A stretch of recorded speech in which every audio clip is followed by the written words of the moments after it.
And we are live. How's everybody doing tonight? My name is Anthony Brian Logan, and you're watching and/or listening to ABL Live. Thank y'all for joining me tonight. You could be almost anywhere in the world, but you're right here with me live on the show, and I appreciate y'all for that. We got a whole lot going on all over the internets, all over mainstream media, social media, everywhere, and I don't know where to start. First of all, we got a man who deleted himself outside of Trump's quote-unquote hush money trial in New York City by setting himself on fire, pulling a Richard Pryor, Aaron Bushnell, Michael Jackson in the Coke commercial. Unfortunately, he died, but we're going to get into that a little bit more a little bit later. Also, you have 28 Googlers who are now former Googlers because they got fired by the company over their protest. Now, the media is going to say that they got fired because they're protesting against Israel. But the reality is you can't just be on the clock and do whatever you want to do. At a certain point, you got to get up out of there. We'll talk about that a little bit more a little bit later. Also, California crime, we all know, is a thing, and nobody's going to deny that. You have evidence of that crime being a thing in many ways, but most recently, conservative commentator, journalist Benny Johnson had his vehicle broken into live on camera as they were working. We'll talk about that a little bit more a little bit later. Also, sports betting getting out of control because we got guys in the NBA getting banned for life over betting on games. We'll talk about all those things and a lot more on tonight's episode of ABL Live. And thank y'all again for being here. You guys are the best audience anywhere on these internets. If you like what you're hearing so far, please give the video a thumbs up, like the video, share the video, do all that good stuff. That'll help me out tremendously. This is also an audio streaming podcast. It'll be available on your favorite audio streaming platform, whether that be Google Play, Spotify, Apple iTunes, etc. Link for that will be in the description, or just go to your favorite audio streaming platform and search ABL Live. I should pop right on up. We got a whole lot going on. There's a lot happening. We got all kind of deals going on. You got your man Mike Johnson signing off deals, giving 300 million, 300 billion to Ukraine for their border patrol. But can we get another border agent? Can we get another drone? Can we get another rifle or handgun, a sidearm, bag of ammunition or something for our border? I mean, what's going on? We have every Tom, Dick, and Harry from every corner of our planet coming through the southern border, unfettered, like it ain't nothing going on, like water through a sewage pipe. We got that going on, but they are able to get more money to defend their border. Make that make sense, okay? And that's your man, Mike Johnson, who was put in after Kevin McCarthy was ousted. And I was saying from the very beginning, right when McCarthy got out, I'm like, how are they going to find somebody better? How is this guy, Mike Bieber, Michael Jordan, whatever. How is this guy better than McCarthy? And I said that from the beginning, and here we are right now. What's the point of getting McCarthy out when you're going to put this guy in there? It's just kind of dumb. It's just an unnecessary move. I think that was done because of the personal beef between McCarthy and Matt Gaetz, because Matt Gaetz was tricking off on a 17-year-old girl, allegedly, okay? Allegedly paying a 17-year-old girl some money to do something strange in the hotel room, allegedly. And then there's a whole investigation that's still ongoing. And because McCarthy didn't drop it, Gaetz said, you know what? I'm going to get a few more mouth breathers to join me in my cause to get him out of the way as a punishment for not helping me out in my own personal issues, only to get another goober in there who is worse than the previous guy. You can't make this stuff up, but I'm getting triggered already. So if you like what you're hearing, y'all know what to do. But we got a lot to get into. First things first, before I get into it, before I get too triggered and go off the deep end, Mike Bieber, Mike Jones, Michael Johnson, Michael Jordan. Okay, I don't care what you do. You play basketball, whatever. This guy's a nut. But before I go too far into it, shout out to you guys, of course. You guys are my primary sponsor. Without you, this show would not happen. So I thank you, as always, for being here. But also shout out to my websites, anthonyblogan.com. That is ANTHONY, the letter B, LOGAN.com. Go to the front page of the website and you're able to find articles for each video that I produce. And in each article, I'll have sources from the left, from the right, from the politically agnostic, from national, international, local. I got it right there on the website. Full videos like of the guy deleting himself, pulling the Aaron Bushnell outside of Trump's New York City trial. I got all of that. If I can post it, it'll be right there on the website, anthonyblogan.com. And the corresponding article, you'll be able to find what you want. Also, go to the contact page on the website, and you can find my email address, my snail mail address, meaning my UPS box, where you can send me physical items. If you send something crazy, I will call the police, and they will be at your door. Okay, I'm calling the police immediately. I'm not playing no games. Like, hello, yeah, I got a package. Okay, come dust for fingerprints. Come trace the source. All of that. Yeah, they can't trace you. And they talking about, oh, crypto can't be traced. You can't trace me. The feds can trace whatever they want. If they really want to catch you, they can't catch you. But anyway, I have everything you need on my website, anthonyblogan.com, on the front page and also on the contact page. But also my social media accounts are on there. My Facebook, Instagram, Twitter, never going to call it X, and also my email address. So if you're ever wondering if you are conversing with me or not on social media through the email system, the best way to cross-reference would be to go to my website and check it out right there for yourself, okay? And a big clue that you're not talking to me is if you are on, let's say, one of my videos I posted. Let's say the Chicago Migrants, one of those videos. You post a comment on the video and then someone replies to your comment, and this someone may have my name or a name that looks like mine. They may have stolen my picture and their profile, so it looks like me. And then they're saying, hey, my friend, can you contact this number right here? Contact this 45-digit number and I can get you some money. Okay, send that money to this address right here. Now, first of all, I don't sound like that, so that's clue number one, that it's not me. But number two, if anyone replies to one of your comments with some kind of get-rich-quick scheme, and it looks like it's coming from me or anybody else for that matter, don't do it. You're going to get scammed. This is 2024. Nobody has time for that. What I don't want to get is an email from my regular contact at anthonyblogan.com. I don't want to get an email there and one of you guys say that I scammed you or someone scammed you after I warned you every single stream to not engage in those kind of conversations, all right? Don't nobody got time for 2024 to get scammed, all right? Now, I've said that. Also, go to the merch website, ablmerch.com. That is ablmerch.com. We got the hats like this, the t-shirts, stickers, hoodies, mugs, and more right there on the website. I know it's hot, but you might live in the southern hemisphere. It might be getting cold there. You might need a hoodie, whatever it is. I have all of that available on ablmerch.com. Again, ablmerch.com. All right. It's the Prince of Zamunda. That's who I am, Miriam. I'm the Prince of Zamunda. Idiot. Do not tell me I'm not. I have all the money, huh? I have all the money to be the Prince of Zamunda, huh? Shout out to you guys. I'm not calling you idiot. I just like saying idiots because that's one of my favorite Nigerian accent words. And shout out to all the Nigerians. I don't want nobody to get offended. I love the Nigerians. I love jollof. I love fufu. I love all that. I love Afro beats. I love all that. So shout out to the Nigerians, the Nigerian women, beautiful. So shout out to y'all. All right. But anyway, that's why I always say the Lithuanians, because you might be, a Lithuanian that weighs as much as 145 F-150s with lithium-ion batteries in the back, hauling them to the dump to throw them away because they have gone bad. You might weigh that much in your basement, covered in borched all day with your Nokia flip phone from 15 years ago, trying to scam people as well. That's why I also put that in there, because I don't want to be seen as a racist. I'm an equal opportunity offender.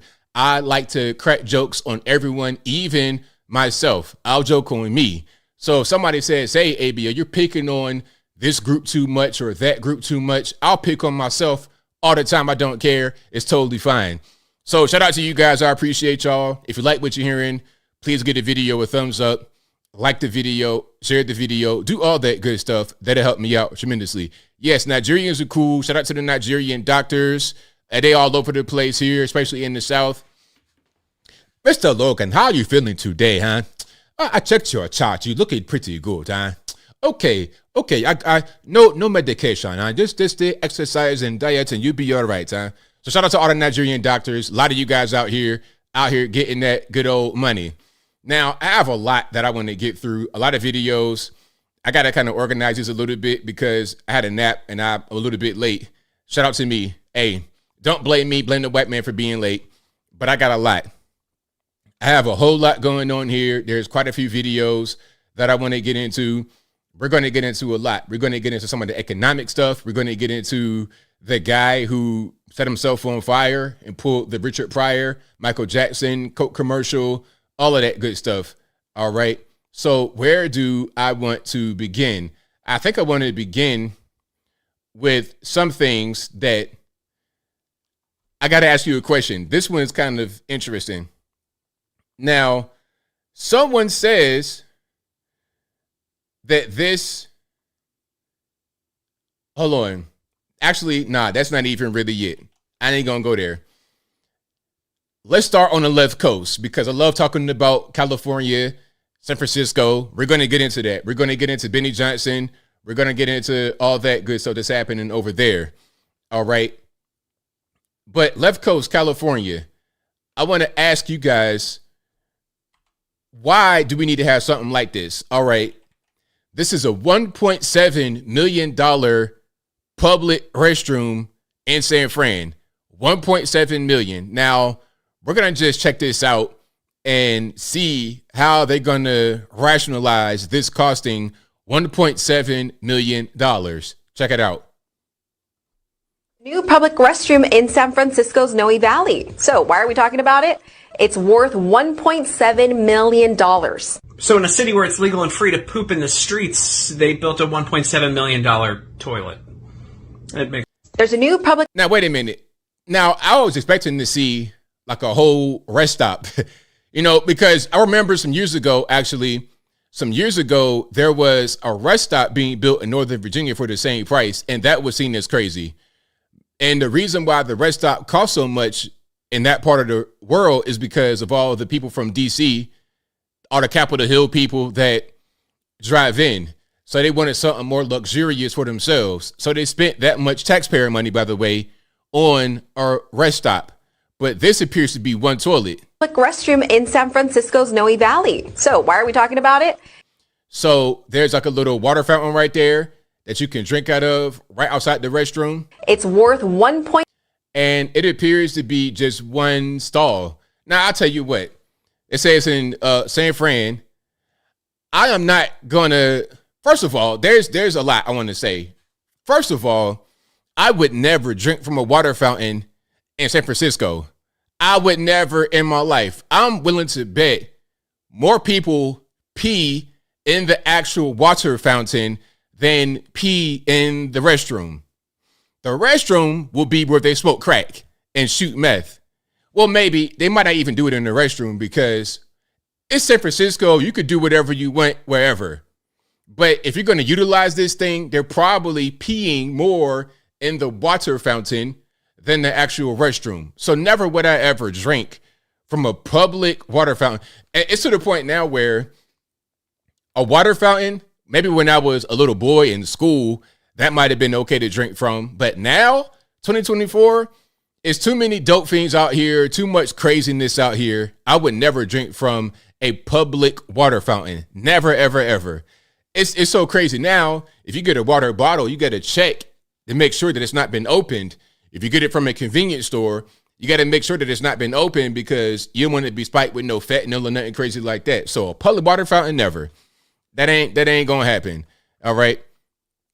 San Fran's water is the best. Is that right? Well, I'm gonna need to drink the water. I'd rather would drink the water from the San Fran Bay. I'm talking about straight off the Golden Gate Bridge. I swan dive straight into the water and drink the water that way, rather than drinking it from the pipe through a fountain that happens to be on the random street corner in San Fran.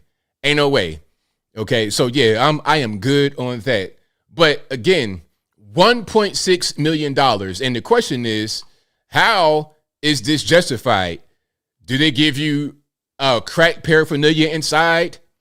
Is there an attendant in there that helps you load your needle up? Like, I don't understand why that costs so much, but maybe that's just public money. You could spend it however you want to spend it. You could just waste money. That's kind of what's going on. That's part of the reason why we are so broke in the USA, is because we just spend money on ridiculous things that we truly don't need. Okay, we really don't need it at all.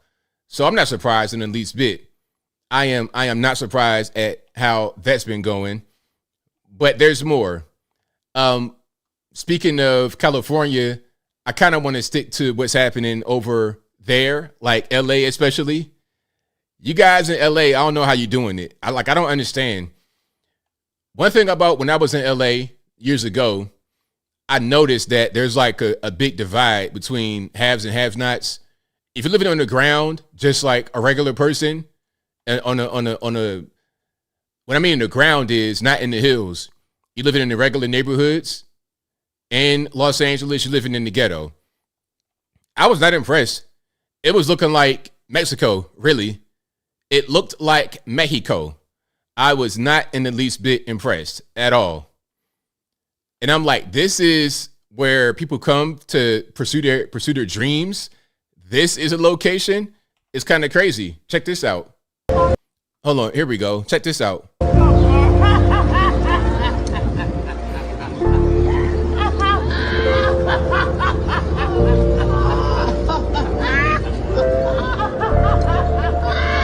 Now, what we're seeing right here is Los Angeles, California. Why are they laughing? Who knows?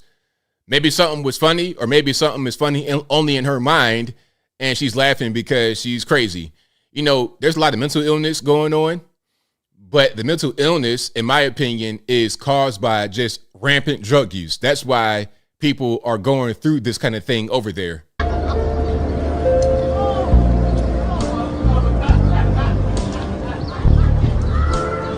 California has a very high population because it's a big state. You know, if California was on the East Coast, it'd be like 14 states. It wouldn't be one place.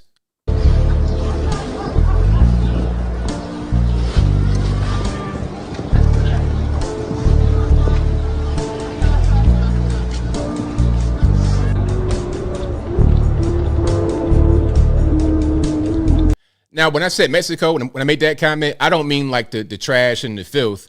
I'm talking about just regular neighborhoods, even without all this, even without the Skid Row downtown type stuff going on, the trash everywhere, even without that. I'm talking about just the way that the houses looked, Spanish everywhere.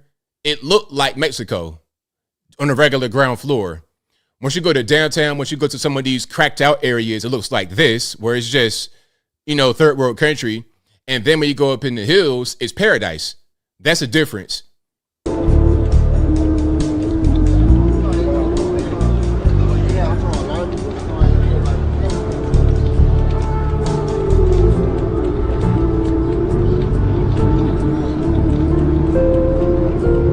Fun fact, 90% of Skid Row is black.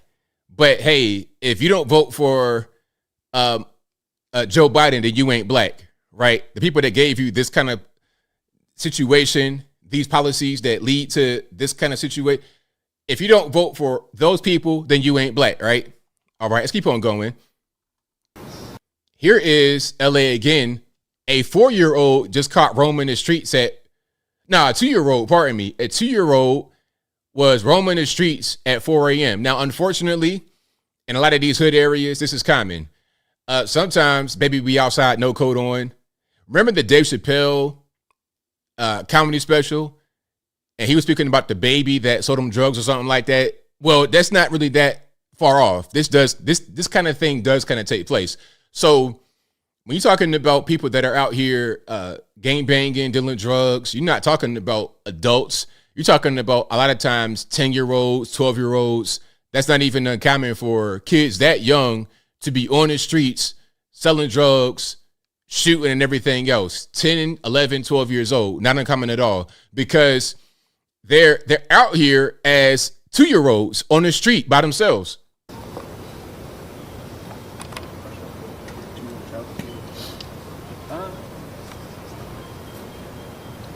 What's your name? Shoes way too big. I mean, the baby has clothes on, but the shoes are way too big. I mean, this is crazy. You know, and you never know what's going on. This could be somebody that's on drugs, somebody that just doesn't really care about what's happening. Oh, and speaking about that, I got one even worse. I'm going to show some that are pretty crazy. Then I'll just get to something that's a little bit, I guess you would say, more lighthearted. Okay, so here's another one. This is Denver. And again, a lot of this is drugs. I'm going to turn the music down because we're not trying to get a strike here or a claim. But this is Denver. Okay, 20th and Blake, and you can see a baby crawling around on the ground. Okay, a literal goo goo gaga baby crawling around as people use drugs on the side of a building. This is what I'm talking about. When I say that drugs are a problem, people say, hey, man, just let people live. But you don't understand the damage that's being done to society. A baby is out here crawling on the ground as whoever, maybe that's their parents or somebody, are using drugs right here in broad daylight. And this is what happens when you allow drugs into place. In Denver, it started with the weed. When they said, okay, legalizing weed, and they were like one of the pioneers of that, and they kind of marketed that as an image for their city, what that did was attract other drug users, not just your weed smokers. Shout out to the 420 guys. Okay, what are you going to, like, is the 420 rule to smoke more weed than normal? I don't know. I'm not a weed guy myself. And shout out to all the weed heads. I know people are going to get offended by that. But when they invited the weed smokers, that also invited the crack smokers, because they feel like if you are friendly to weed, you're friendly to crack and shrooms and heroin and whatever else I want. So now you have scenes in Denver where a baby is crawling around goo goo gaga as their parents are getting loaded broad daylight on the side of a building. It's probably their kid. Yeah, it's probably their kid. That's kind of what's going on. You know, and these places, what do they have in common? Liberal policies. You know, you can't blame everything on politics, but I've never seen that kind of thing out in these neck of the woods. I've never seen in the places where I lived, and I've seen a lot of things, but I've never seen a baby crawling around outside as their parents got high and broad daylight in the city. I've never in my life seen that until right now today. But hey, I've seen quite a bit. I've heard quite a bit. I've seen quite a bit, but never anything like that. That's what's going on. All right.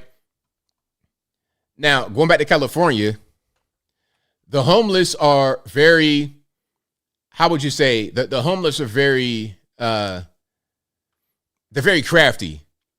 So this caption says, homeless man builds house along Arroyo Seco. I'm not sure what that means. What's this, like some kind of like aqueduct? Like, y'all know in LA what this is. I don't know what this is. But homeless people are literally building houses just wherever they want. This house right here appears to be a makeshift home built by a homeless person. And if it's not, I can't tell. I mean, we got siding, we got windows, we got a little addition on the side, a little side room if you can see it at the top. The roof is like a tarp type situation. This appears to be a home that a homeless man built right on the side of this thing here. And there's more houses, makeshift houses along this.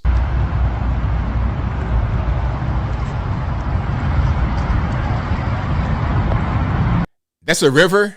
Wow, like a trickle.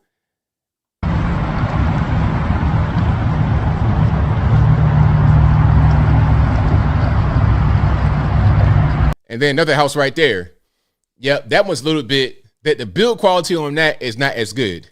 It's not as good. We're getting to, like I said before, we're getting to like India territory, to third world country territory, where you have some development, regular houses, regular infrastructure, and then what they call them informal housing, like this right here, informal housing. Okay, that's kind of what's going on. And then we got the squatters. So you got regular housing and you have informal stuff. And speaking about squatters, this was crazy. I'm gonna show you guys this right here. Dr. Phil has a primetime show. Not an ad for it at all. I'm just saying he has a primetime show rather than the daytime show he had. And now he's covering more hard-hitting topics. And one of the topics was about squatters' rights. And there was a real estate agent who was defending squatters, talking about adverse possession. That's a thing they say.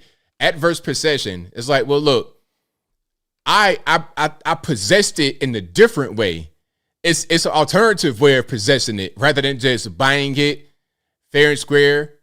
I took it because it wasn't being used and I have certain rights and I'm abiding by certain laws. It's a mess. Now, listen to this.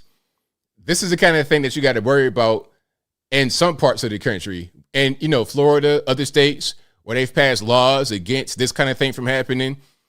This might not be an issue you got to deal with. But if you're living in a place where this isn't really a law, this isn't really enforced, well, there may be some other laws they try to default to say, hey, yes, it's your property. Yes, it's your land. Yes, it's your thing, but someone can take it from you and it's not really your problem. And if you want to try to fight it, well, oh, well. All right, hold on. Maynard says 3 cases of HIV at homeless encampment here in Portland, Maine. Of course, you know what that is. That's just sharing needles.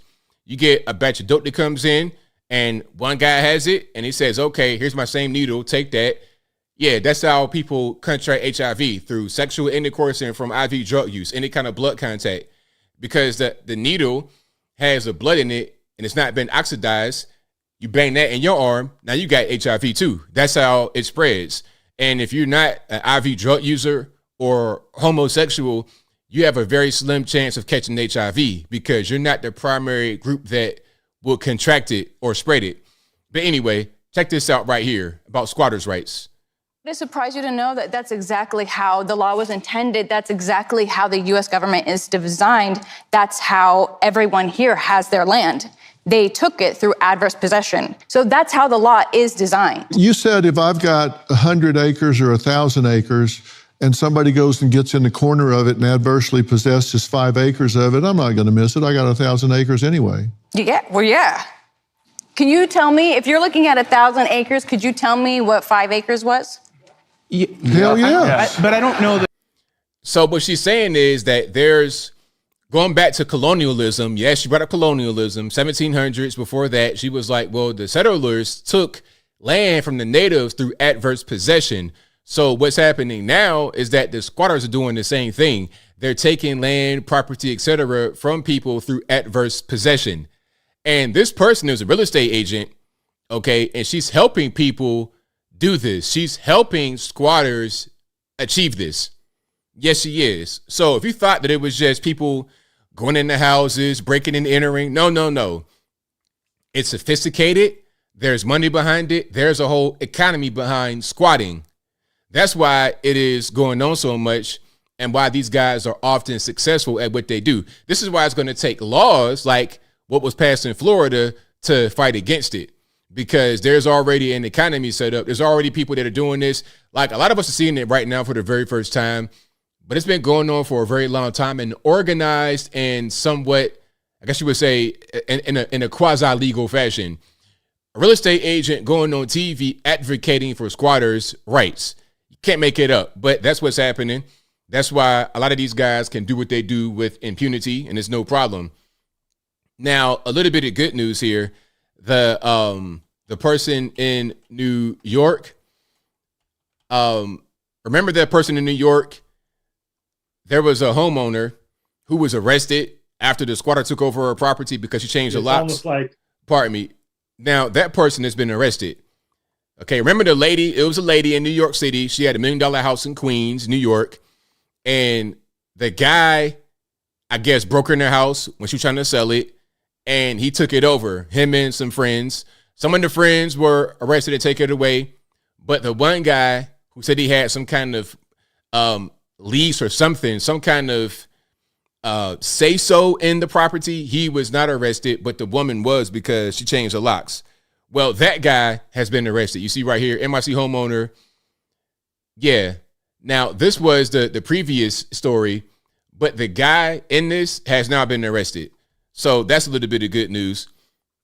But still, it's still going to be an issue. Wherever you go, that's going to be a problem. But if you like what you're hearing so far, please give the video a thumbs up, like the video, share the video, do all that good stuff. That'll help me out tremendously. Let's keep on going here. We got a whole lot more to get through. Let's go to the great white north right quick and see what they got going on with their economy. You know, the economy is kind of crazy here. You know, I'm seeing people talking about six figures being nothing. Like six figures is the new broke. If you're making six figures, then you're just doing kind of regular. You're doing regular stuff. It's not really a thing. Making $50,000 is like you're broke nowadays. You got to make at least six figures. All right. Now, what's happening in Canada? How much do they make and how much do they need to survive? Data says about 50% of Canadians are living paycheck to paycheck. So I think support for those segments of the economy is really important. Data says about 50% of Canadians are living paycheck to paycheck. It's rough out there. Canada, they get it going pretty bad. 50% of Canadians check to check. And she says it needs support. I'm not quite sure what kind of support they're going to need, but something's got to give. One thing I would say to anybody, especially young people, if you're a young person trying to get into the job market, trying to make a name for yourself, whatever you can do, you need to do things that will generate revenue. Get into some kind of skilled trade, something that will give you skills. If you're going to go to college, okay, why are we going to college? Are we going to college to party? Are we going to waste time? Are we going to get high, use drugs? Like, what are we going to college for? Going to parties? Or are we trying to get a specific skill to be able to go out there and generate money? Like, what is our goal? Wherever you go, whatever you do, you go to a trade school, you just pick up on a trade yourself. You just learn something, learn a skill, acquire a skill, go to college. It's got to be applied to a specific thing to make maximum dollars. All right. Now, here is a young lady talking about that kind of thing. And she's saying that she's not been able to get a job. Let's check this out. Okay, the job market, it really needs to be discussed. Okay, I have my bachelor's degree, over 4 years of experience in the field that I've been primarily applying for, which is marketing, but I've also been applying for literally everything because I can't get a job. I can't get a job. I have so much experience with marketing, like paid, organic, running campaigns, Facebook advertising, Google advertising, editing, content creation. I mean, that's cool. You know, I'm kind of in that field as well. But the thing is, it's a saturated market. It's one thing I want to say also. If you're going to be a young person or anybody and you have skills in a saturated market, it's going to be hard for you to get a job if you lose one because you are common at this point. And it's not just you in America. And you're not competing with people in America only. You're competing with the whole world. Ever since Fiverr came out, when I was a graphic designer, things kind of got weird toward the end. But I'll talk about that in a moment. Let me let her finish. Like email, SMS, marketing campaigns, like anything. I've done a bunch. Okay. I cannot find a job. Like I cannot get a job. I've been unemployed for 6 weeks now. Okay. Now she meant to say 10 weeks. Just in the last 2 weeks, I think it's like 300 something jobs I've applied for just on Indeed in the last 2 weeks. Okay. 99% of them don't even view my cover letter, creative portfolio, resume. They don't view anything. Okay. 99%. The other 1% will set up an interview. We'll interview. Won't hear back from them ever. One of them, I had to create a whole 30-day marketing plan for one of their current clients, created this whole thing. It took me hours. That right there is a scam.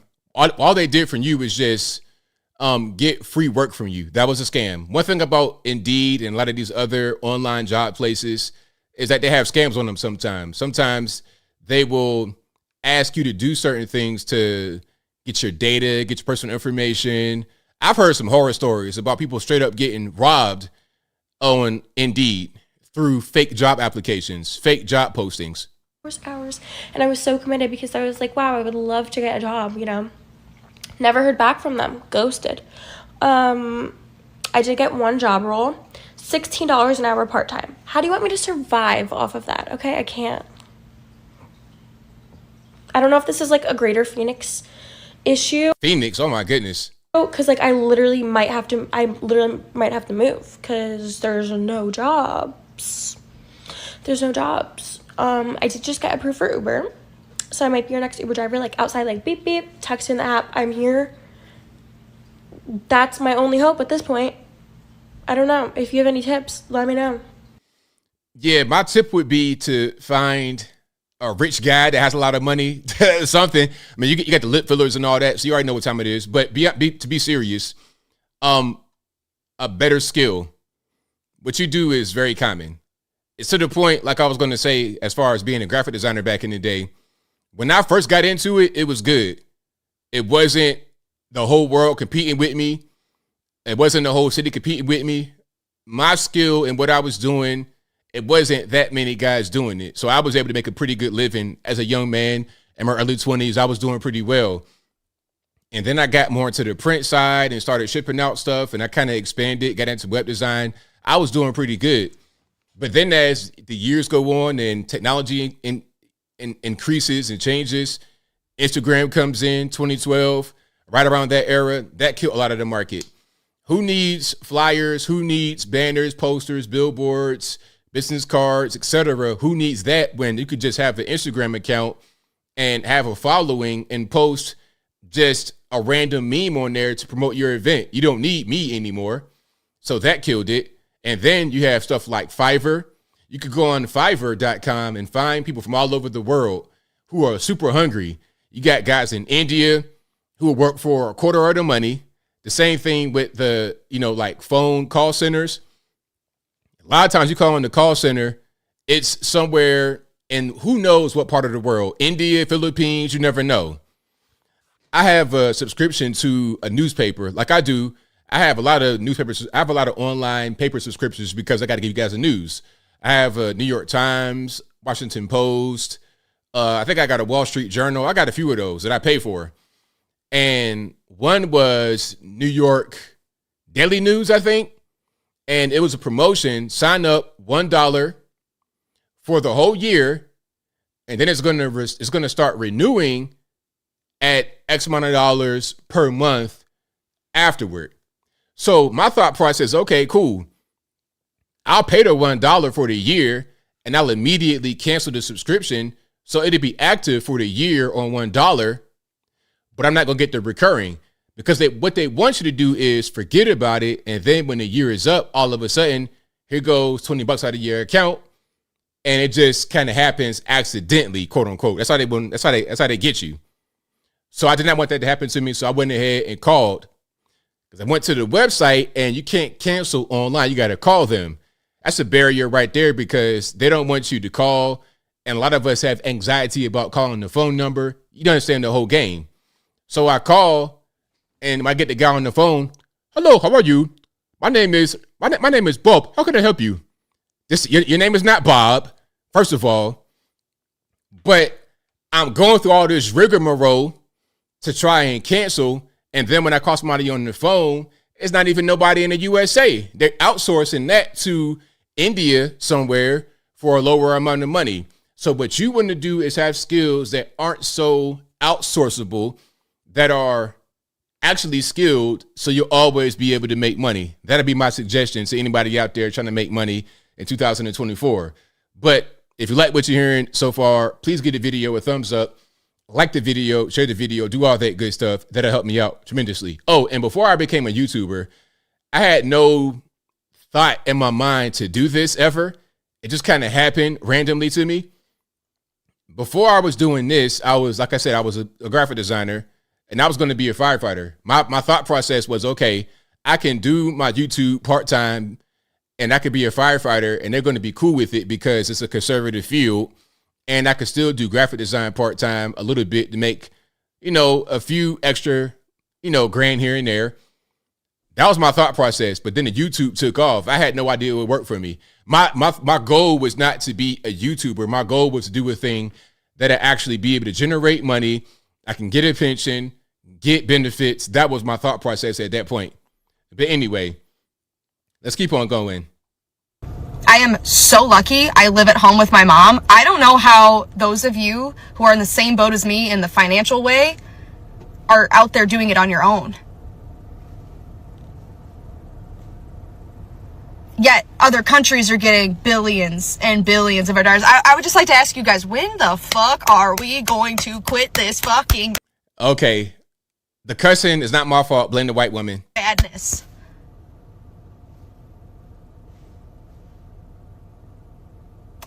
Bullshit. Yeah, that is BS for sure. We can give other countries billions upon billions. So that's my thing. I'm not in favor of the government handouts, right? I'm not a big government handout guy. That's not my wheelhouse to get into that. But why must we give other countries handouts? If we are not going to get handouts, then why should other countries get handouts? Let's let money that we pay in taxes go toward things that it should go toward, not handouts for doing nothing. How about, I don't know, infrastructure, defense? And I don't mean going to countries and bombing them as defense. I'm talking about just defense. Things that we should use. Or how about this? How about cutting some taxes and giving some relief?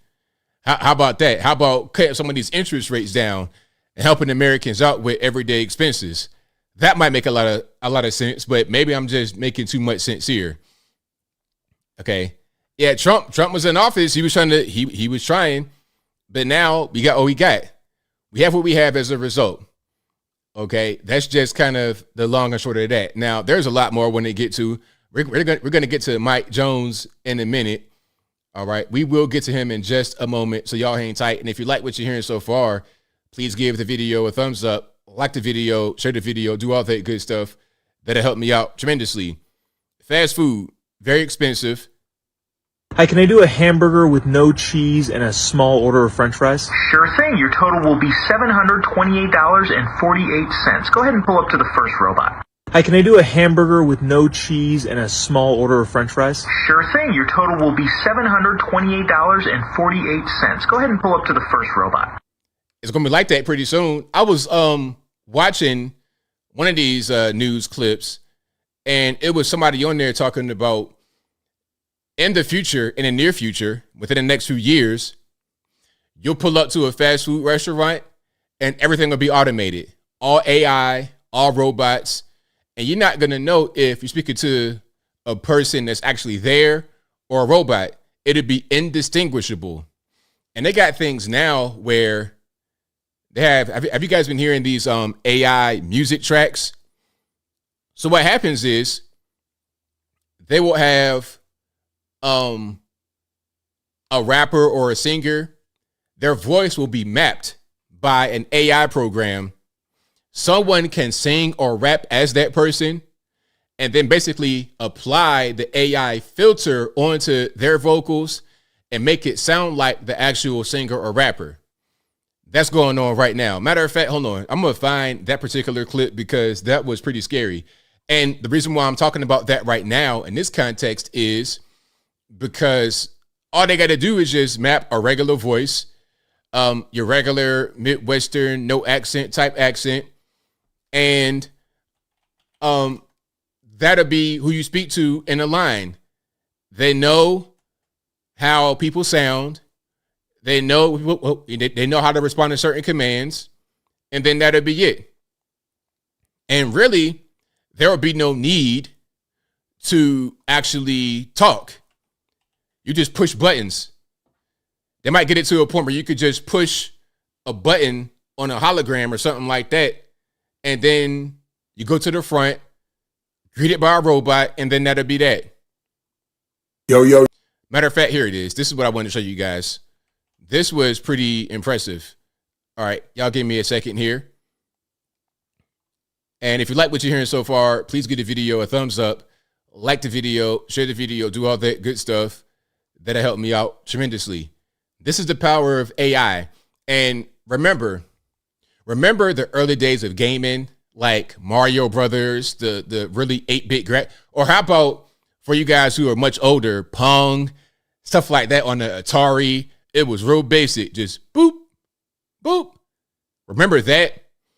One color, basic motion, that was gaming, video games back in the early 80s, late 70s, that was gaming. And now you have graphics so realistic in gaming and video games, you cannot tell if it's a game or if it's real. There have been several instances in which video game graphics have been used as real clips in news stories. Okay, they'll say, oh, this is a crash that happened, but really it'd be, pardon me, something from Flight Simulator, an actual video game. That's how far we've come in about, 40 years of gaming, 45 years of gaming. So we're just in an infancy of AI being able to emulate voices and stuff like that. So imagine 5 years from now, 10 years from now, and as we keep getting better with technology, the speed at which these breakthroughs happen will increase. You see that? You see what I'm saying? Back in the day, you could have a bunch of stuff. You could have a record player, a Walkman, all of that.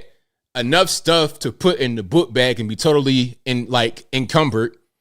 And now all of that can fit right here or even smaller in a smaller device. All of what was in the big book bag 20 years ago is in a small device nowadays. So imagine how AI is going to just leap forward.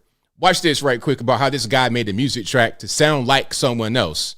Yo, Sai the Rapper here, and this is how I created the viral AI Kendrick Lamar diss track. Utter my name 3 times in front of your mirror. You hesitate to proceed after you reconsider. Now, what you're hearing right now, this voice sounds just like the rapper, but it's not him. It is not him at all. Lights flickered, the energy in the room shifted. Scared to open your eyes because you feeling the ghost of... And it went viral. People thought that it was him. It went viral. It was all over the place, but it was not him. Now, first you got to get a beat that sound like chaos and the world is ending. So this is a beat that I cooked up.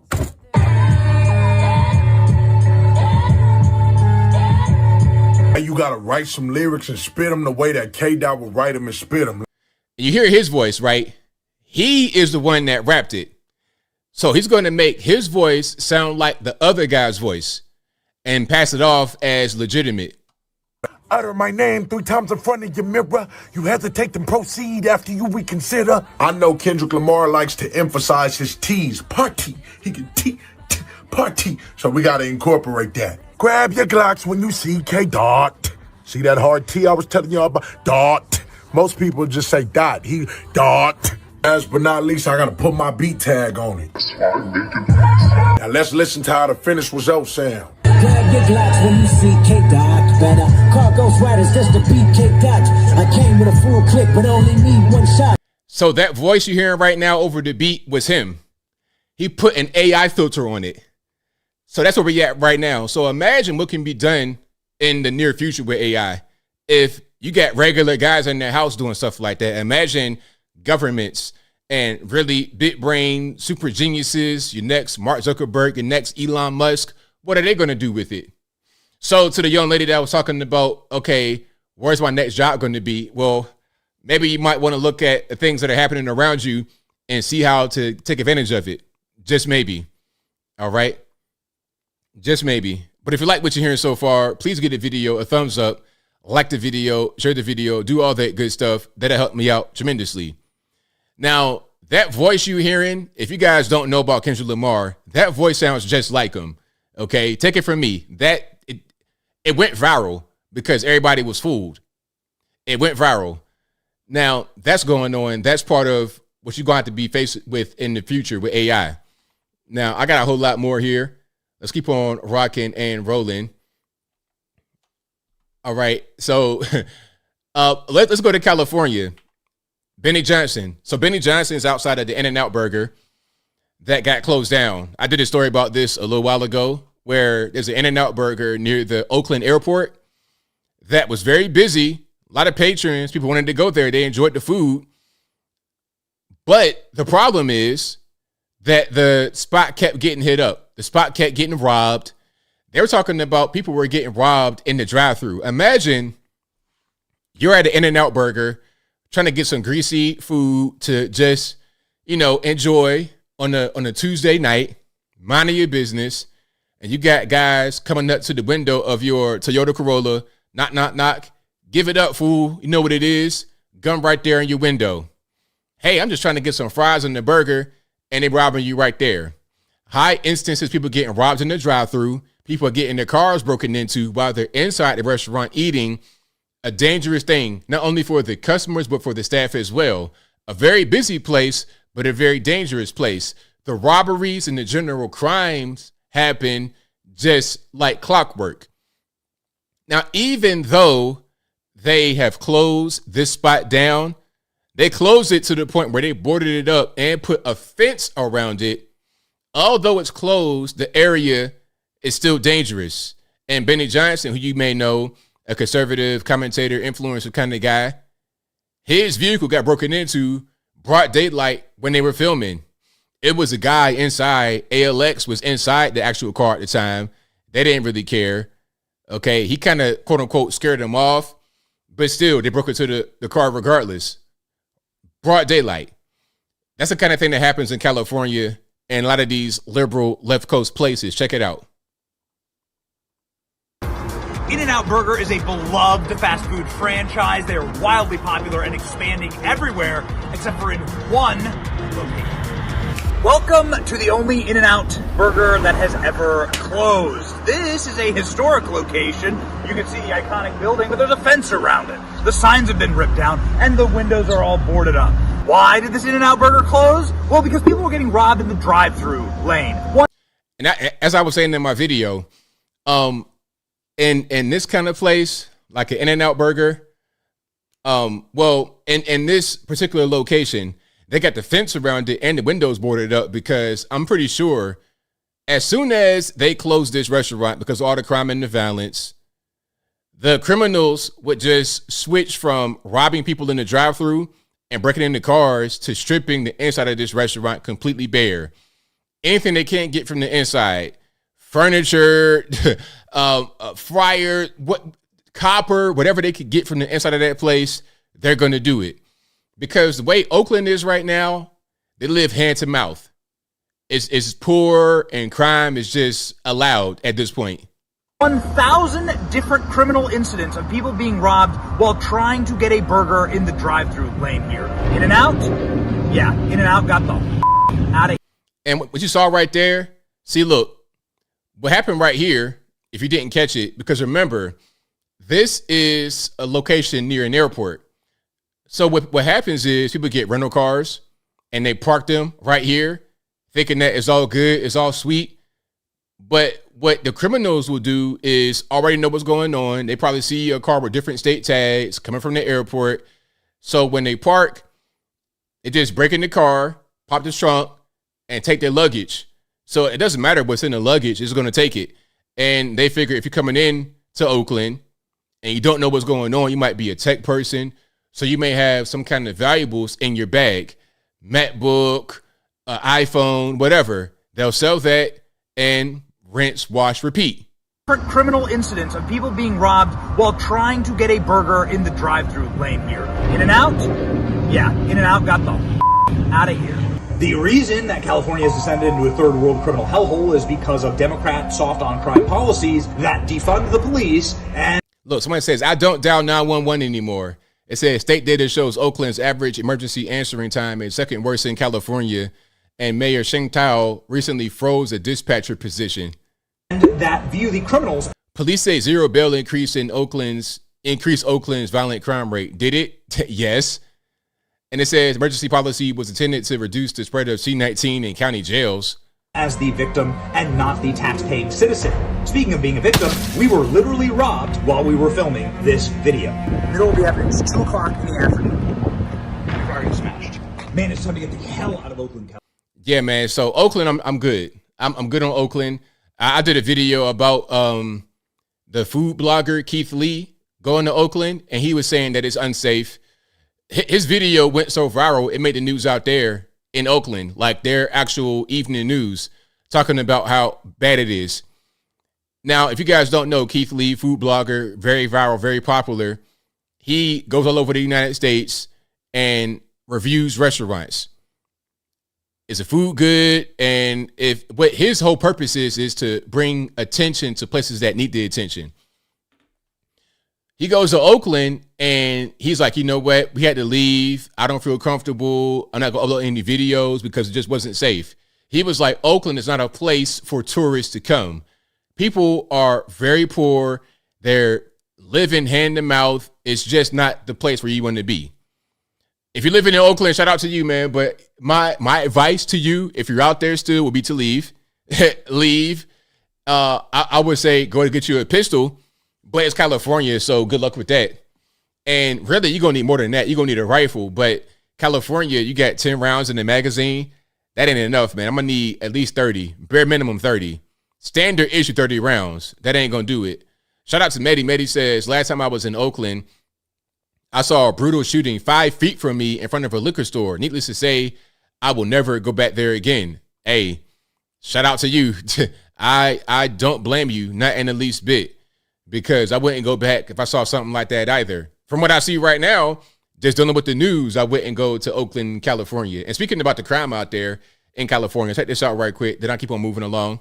You can literally walk into a retail store every single day of the year and steal $949 worth of merchandise, and you will never do a minute in jail. Is it a day or no, is no, it no. per time? It's so you could per actually incident. You can go back. So you can steal $949 and walk out of that store and go back in and do it again. Yes. No compounding consequence. The voters, I believe, were duped because the summary and title said it was the Safe Neighborhoods and Safe Schools Act. So that's all a person looks at. If you get that sample ballot and you see in this Proposition 47, the Safe Neighborhoods and Schools Act, I'm voting for that. Under California law, ironically, rape of the unconscious is not a violent crime.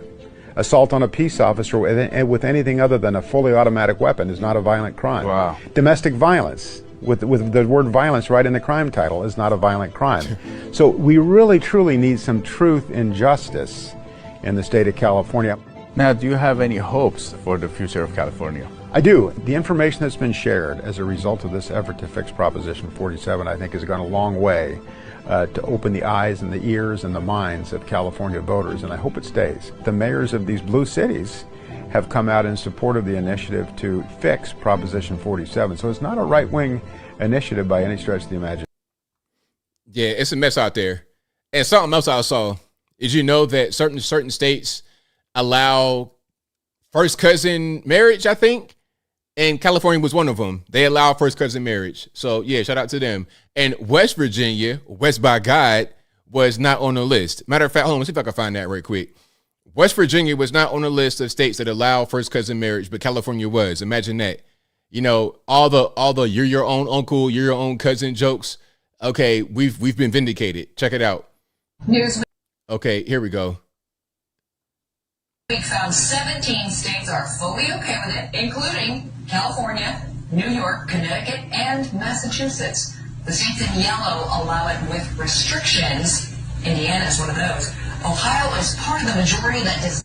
Newsweek found. So yeah, West Virginia, as you see over there in the very far right-hand corner, does not allow the marriage of a first cousin. But a lot of states, you can see in the green, unfortunately, Tennessee, Georgia, Alabama, you know, this at the South, Florida. But California, New York, a lot of those places, they also allow marriage to a first cousin. Now, I know you got a lot of freedom in California, but it might be a tad bit too much freedom. Just a little bit. You know, I'm all about freedom, individual liberty, right on. But come on. I don't think marrying the first cousin and smoking crack right on public is part of your individual freedom. Now, you know, freedom costs. I know that too. You got military. We have people that have lost their lives and sacrifice. But also taxpayers got to pay a lot of money for freedom. We pay a whole lot of money to live in this country, a whole lot of money to be Americans. And we keep giving a lot of it away. A whole lot of money. Check it out. We've given $60 billion. So check it out. I'm going to read this. Then we're going to see Mike Jones, Michael Jordan, whatever his name is. We're going to see him justify giving more billions of dollars to Ukraine. So House passed $60 billion Ukraine aid bill as GOP rebels threaten to oust Mike Johnson. The House has approved sending $60 billion to Ukraine for its defense against Russia's invasion, an issue that has roiled Speaker Mike Johnson's already perilously slim majority. More Democrats voted in favor of the aid bill than Republicans. Many House Democrats waved small Ukrainian flags on the floor during the aid vote until the Speaker told them they were out of decorum. The House erupted in cheers as the gavel came down. Why would they be out of the decorum for waving Ukraine flags when you're literally giving them $60 billion? You know what I'd rather have? Check it out. If the option was A, wave a Ukraine flag and don't give billions to Ukraine, or B, don't wave a Ukraine flag and give billions. So wave the flag of Ukraine and do not give the money, or don't wave it and do give it. Wave the flag all you want to, just don't give the money. Waving the flag is nothing. The money is a problem. And we're going to hear from Speaker Mike about the whole situation. Oh, and before we do that, we got to see the flag wavers. Oh, we got to see the flag. I have footage of the guys waving the flag, which was super cringe. I mean, if you think you've seen cringe, you have not seen anything. You have not seen the first bit of cringe, because this is monumental. Hold on. Give me a second to load that right on up, and we'll keep on moving here. Yeah, because that was totally nuts. Totally out of line, but not really surprising, because I don't know, man. Like, I don't know where we live. Do we live in the United States? Do we live in Ukraine? What's going on? And Mike Johnson, I'm not sure who decided that would be the Speaker of the House going forward. Yeah, I don't really get it. I don't really understand. It's just really strange. Let me find this guy. I think I have it. Y'all give me a second here. And if you like what you're hearing so far, please give the video a thumbs up. Like the video, share the video, do all that good stuff. That'll help me out tremendously. Here we go. All right, I got that. And I'll play that after this. So here we are. This is the House waving the Ukraine flags.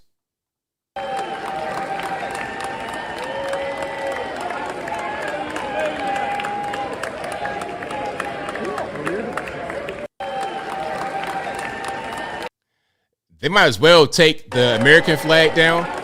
Look, take the American flag down and put up the Ukraine flag. You might as well. This is totally crazy.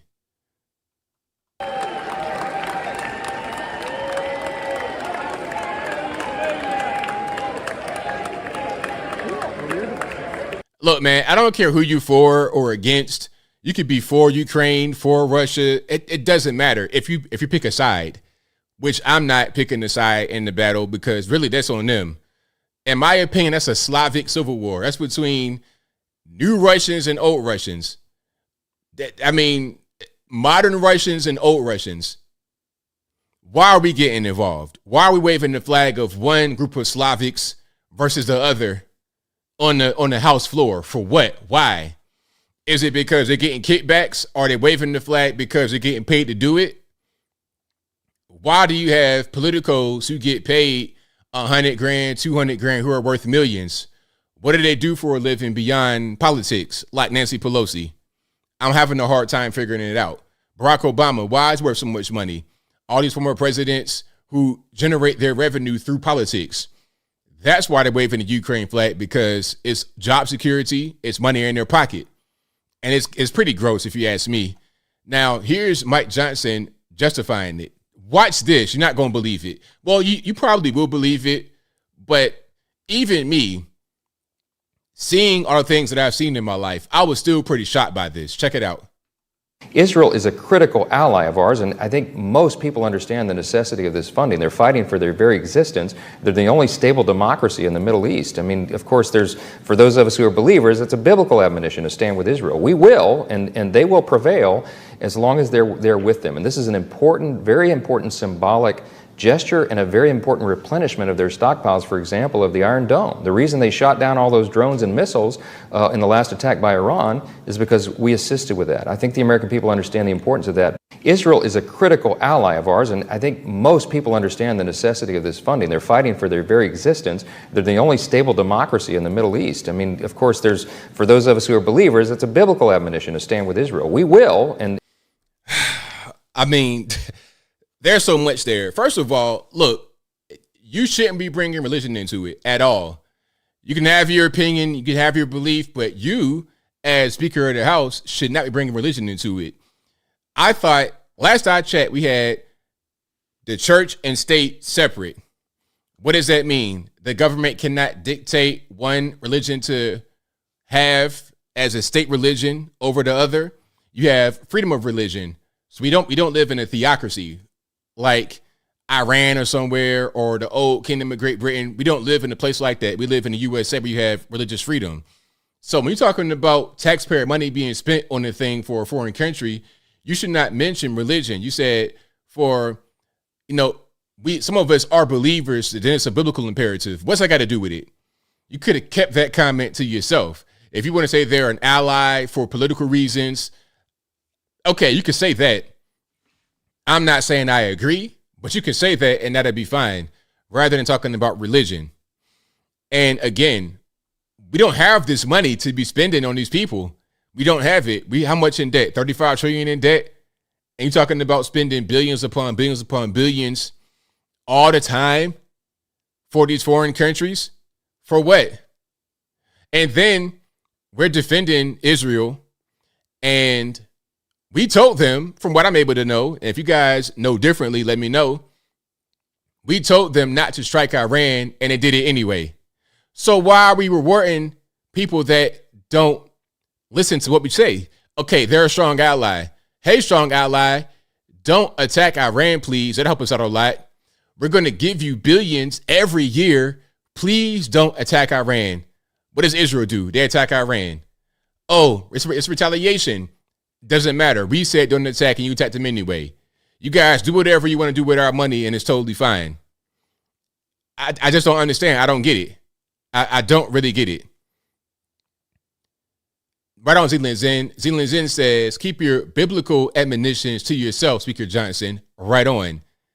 Right. You agree with me on that one. That's my point of view. You're right to have your religious point of view and your feelings, but that shouldn't be brought up when we're spending taxpayer money to fulfill that. That shouldn't be brought up at all. Save that for your own personal time, not when it comes to billions in taxpayer dollars. Anyway, check it out. All right, let's keep on going. Hold on. Here's a man talking about Vladimir Putin.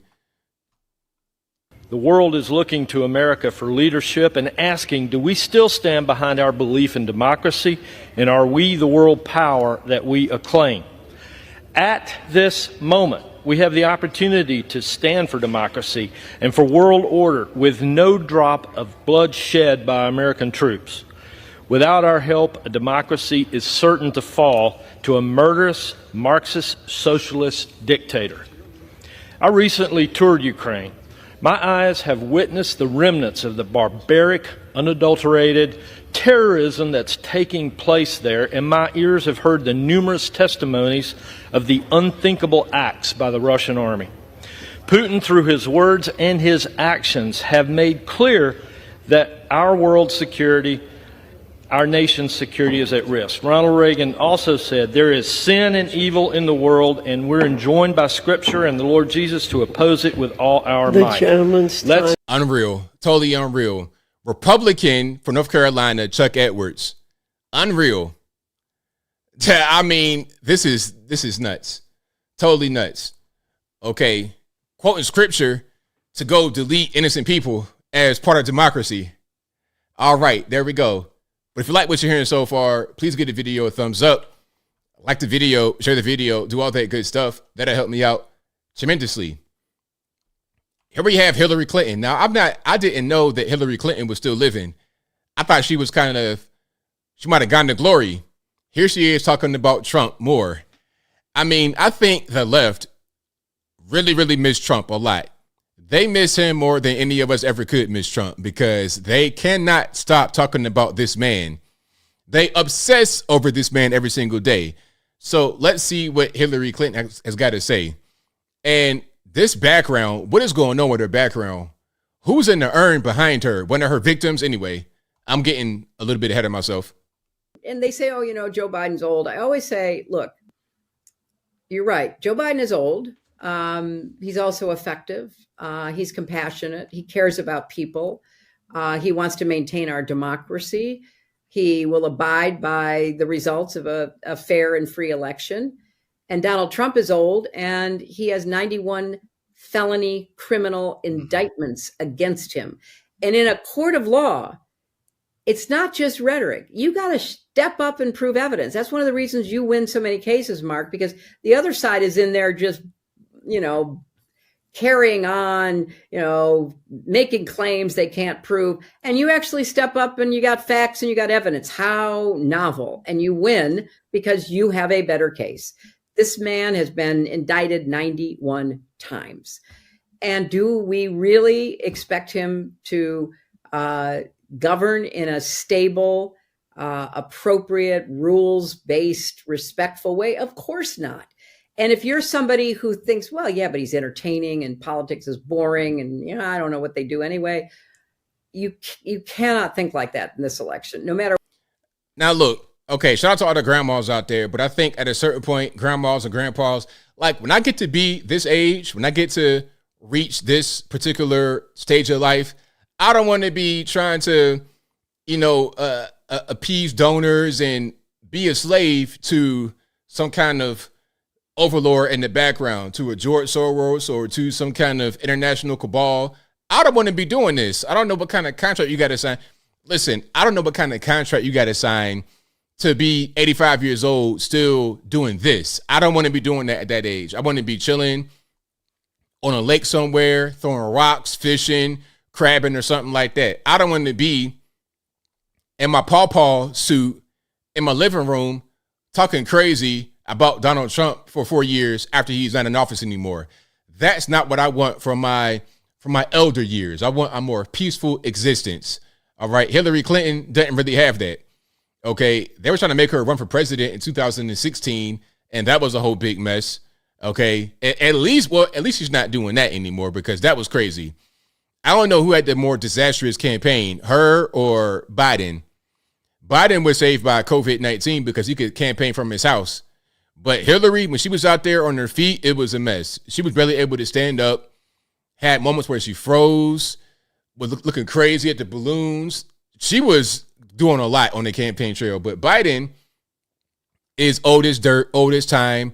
His benefit was being able to campaign from his house in the basement, where he told Charlamagne tha God, hey, if you don't know whether you vote for me for Trump, you ain't black. That's where he said that, in the basement.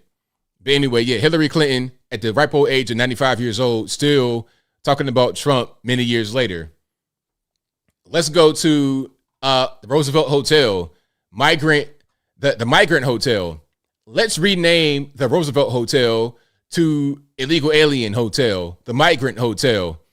Okay. Los Papeles Hotel. Let's rename it to that. Coming on buses at what time each night? Okay. Wow, they're pulling them away. They don't want them talking to me. Yo, give me a photo, man. Hey. Now, what happened here, and that was Baby in the beginning screaming. It says a security guard at the Roosevelt Hotel illegal alien processing center in New York City was physically dragged away by his boss after he told me that every night buses of illegals are dropped off at the hotel between 9 and 11 p.m. Every single night they get new illegal aliens at the hotel. Now my question is, where are the illegals going?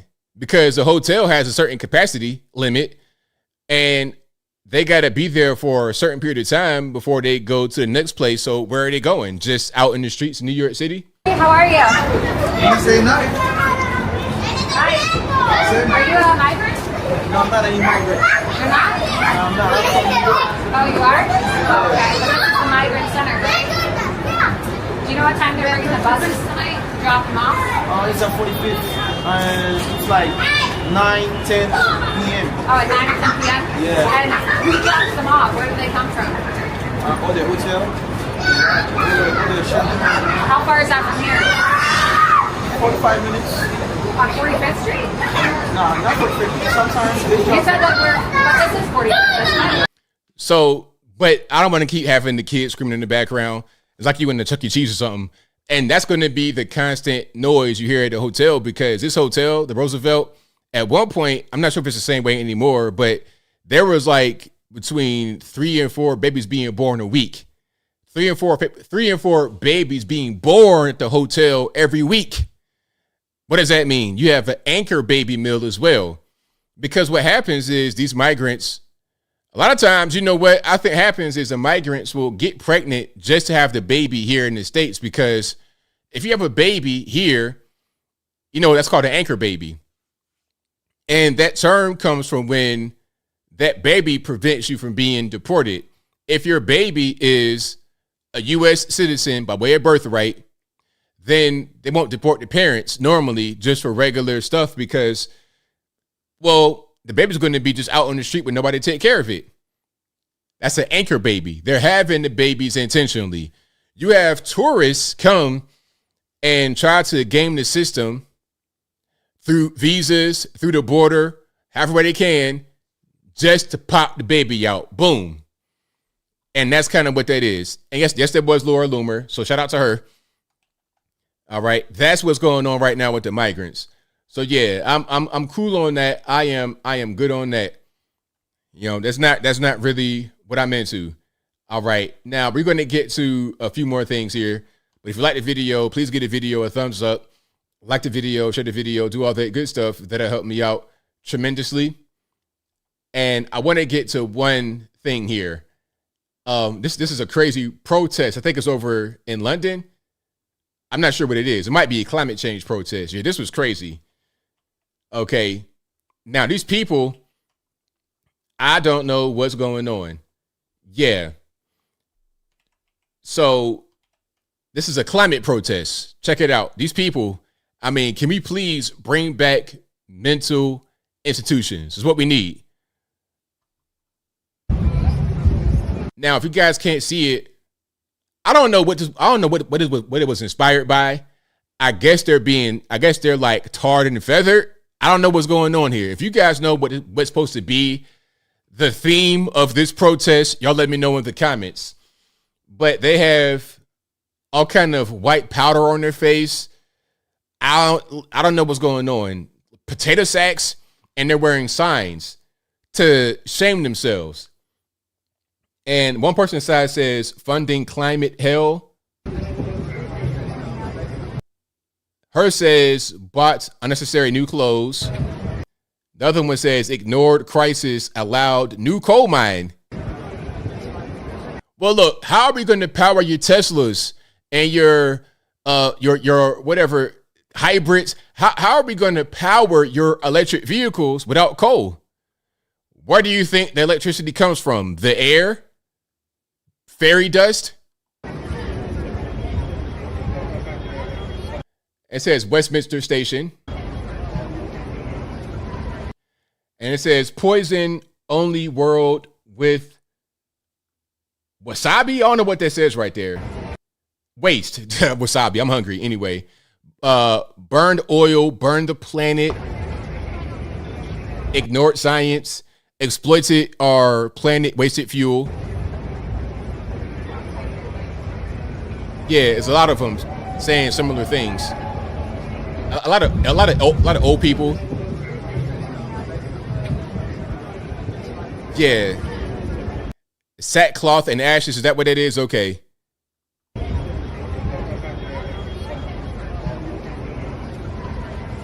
I mean, this is nuts, but hey, that's what's going on. And there's more.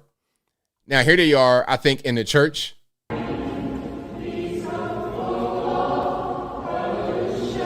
Now, I've played them before. This is, I think, Bristol.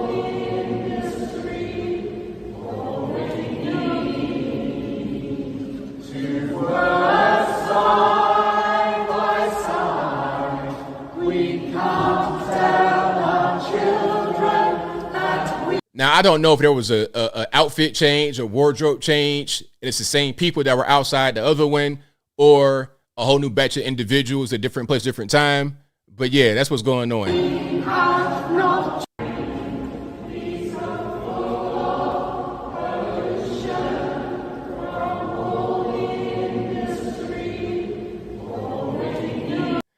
I don't know what's going on. Like, okay, you guys, what's the theme here?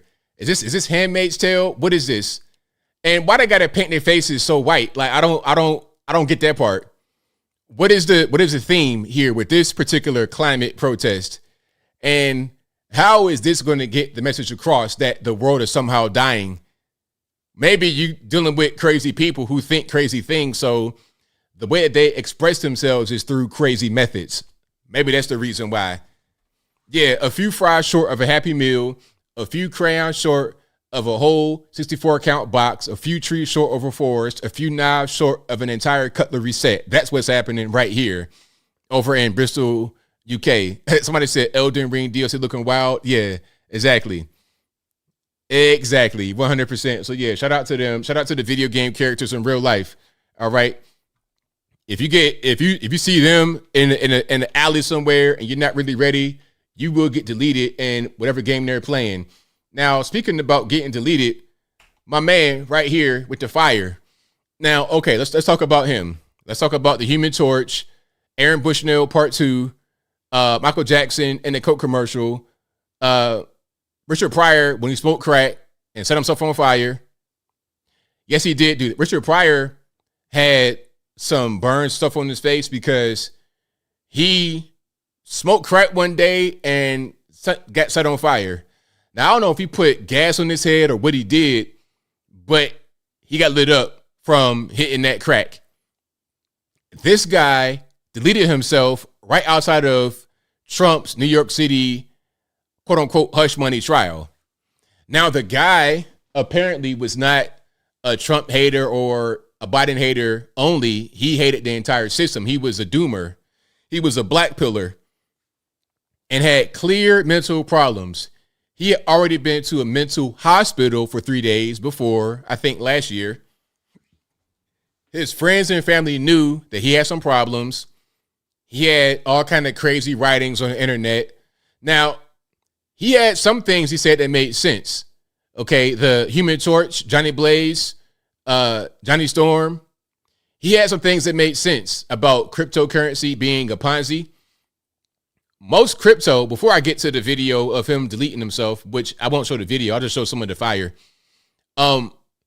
Most crypto is a Ponzi scheme, in my opinion. In my opinion, Bitcoin, Ethereum, stuff like that is different, but it could fall to the same principle.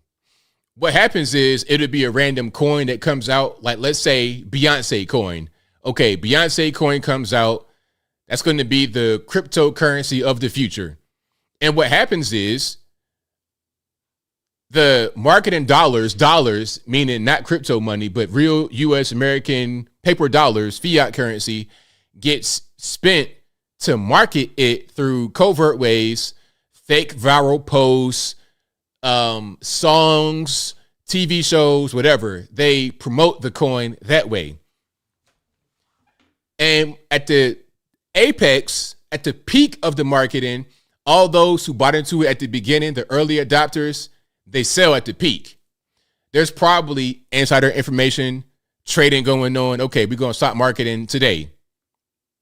That goes on all the time. Insider trading happens all the time. Nancy Pelosi. Look, if you are in politics, before I get back to Bitcoin, stocks is better than crypto because you actually have a piece of a company. You actually have ownership. It's a real asset. Now, the company could go belly up or whatever, but if you buy, let's say, Apple, Google, something like that, it'll keep going up and up and up. But with crypto, you are pretty much, the value of the coin is based on marketing. At the peak of the marketing, the big dog sell. Going back to Pelosi, what people like her will do is have knowledge of things that are happening in the government, knowledge of certain laws that are passed. So let's say, for example, we're talking about this funding bill, right? we're giving $60 billion to Ukraine, Israel, Taiwan in the bill. Now, it's not just those countries that are being funded in the bill. There's probably over 1,000 pages of things that are not related to that funding. It'd be random things that they try to fund also. Now, what'll happen is the politicos will know what's being funded, what rules are coming, and then they make certain decisions on Wall Street based on the rules that are in the bill that we don't know about. That at a certain point is called insider trading.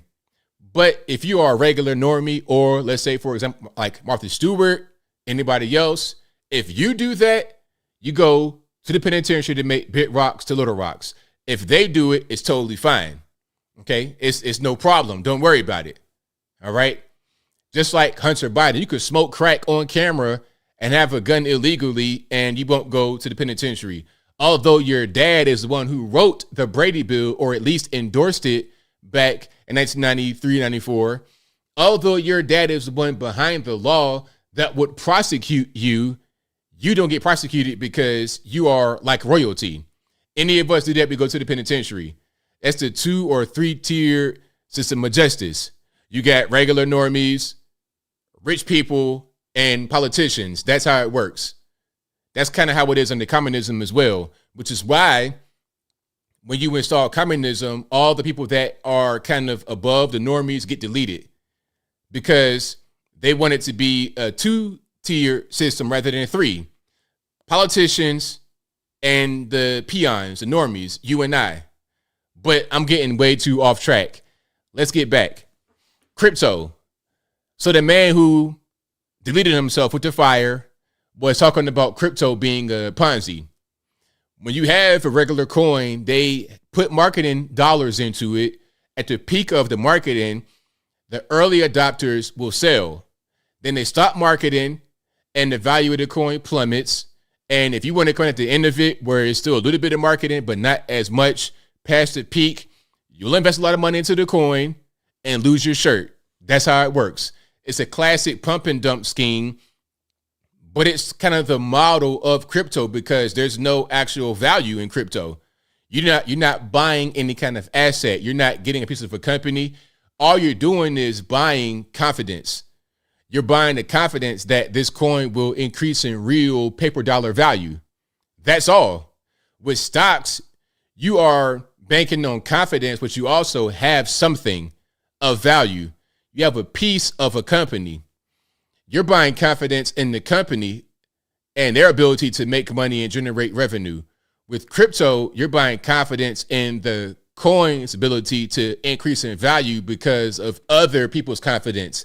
That's a classic Ponzi scheme that is often propped up by pump and dump schemes. But anyway, I digress. So here's the guy, and you can see like this image. So I'm not really going to play the guy burning, obviously. But what happened was there was this sectioned off park in front of the building. This place was sectioned off for protests to happen. So you want to express yourself, whether it be for Trump, against Trump, or whatever. This space was for you. So he went right there to the spot, poured some accelerant on himself, and then just let it rock. That's kind of how that went. And you can see how bad it was. All right. It was pretty. And let's not watch that. Yeah, I saw his body right there. Let's not watch that. It was crazy. Now, they put him on a stretcher. It wasn't a white sheet over him. It was just him charred up, looking like chalk. It was crazy. It was totally crazy. It was like the color of my walls right here. It's like an off-white, like a gray, a very, very light gray. That's how his skin looked. And he didn't die right there on the scene. He died hours later. So you're talking about an agonizing, brutal death. All because he had a message about cryptocurrency that he wanted to get out to the world. All right. And yet here he is right here. This is the guy talking. Start a fucking revolution. And sorry for the cussing. Please blame the white man for this. Start a fucking revolution. Start a... You get the idea. Got nothing to lose. And that's him in his car. And he had a manifesto and said that he did that to himself. And his name is Max Azzarello. And he died shortly thereafter. And again, his message was about crypto and about, he was just a doomer, a black pillar, talking about that, you know, it's all done, it's all over. That was his main thing. Now there's more here. Hey, want to learn the biggest secret in the world? In March 2023, sketchy billionaire Peter Thiel started a bank run. I did 1,500 hours of research, and I learned all their rotten secrets. The big one is that cryptocurrency is history's first planetary, multi-trillion-dollar Ponzi scheme. That's an economic doomsday device. And when that Ponzi goes insolvent, as all Ponzis must, we'll get the worst economic collapse in world history. And every powerful person you can think of is in on it. Want to know why everything gets worse and more expensive? That's because we live in a secret kleptocracy. That's when the government gets taken over by con artists whose only job is to steal from the public. And I hope you know this is wonderful news, because now that the public knows about the secret kleptocracy, they get to abolish their criminal government. Follow for more, or read this booklet, and you will bend history. Now, one thing about him, and he also said he was talking about Silicon Valley Bank and Signature Bank. Remember when they got rescued by the government? All the rules got thrown away because I think with Silicon Valley Bank or Signature Bank or both, what happened was the FDIC, a little bit of context, FDIC insures your account up to $250,000. So if for some reason the bank collapses and you have money in an account, they will insure your money up to $250,000. So let's say, for example, you got $300,000 in the bank account. They'll give you $250,000 back, but you're going to lose $50,000 if the bank collapses. So the smart thing to do is to have separate accounts with $250,000 or less in there. What happened was you had companies that were banking with Silicon Valley Bank, Signature Bank, and they had millions in their accounts. So when the bank was collapsing, people were not going to get paid from their jobs. It was a whole big thing. So the government insured all their accounts. All their accounts, totally ignored the FDIC rule. Just said, okay, now we're going to insure everything. And what he was saying is that could have been started by crypto collapsing, because remember, you just had Sam Bankman-Fried get locked up for the whole FTX kerfuffle, which was billions of dollars in real money that was, quote unquote, invested into crypto. You see what I'm saying? So that could have been part of the reason why the government stepped in to bail out those banks. Maybe. I'm just saying. So yeah, it was crazy what he was saying, but some of what he said made sense. I'm not going to sit here and act like he was just totally a nut.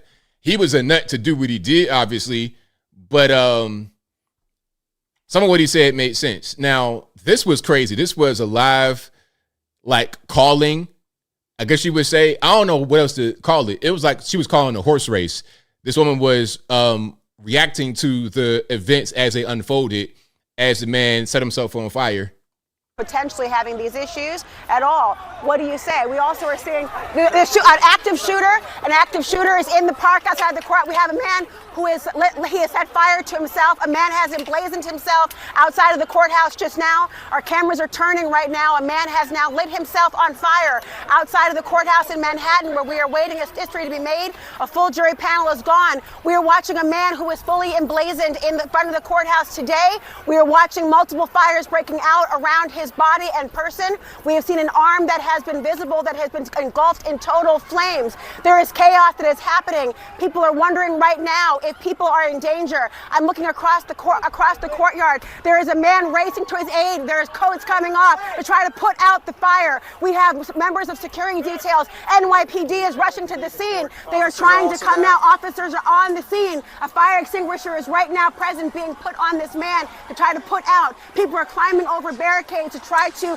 separate the public to put out the flame on this man. He has lit himself out in fire in front of the courthouse right now. We are watching as they're playing. We can smell the air. I can smell the burning of some sort of a flesh. I can smell the burning of some sort of agent being used as well as an accelerant to put that fire. I smell an actual fire extinguisher having been displayed. I see a person whose body appears to be on the ground being surrounded by officers. She was going in on the call, like calling the horse race. It was kind of like Kentucky Derby style. That was wild to see that.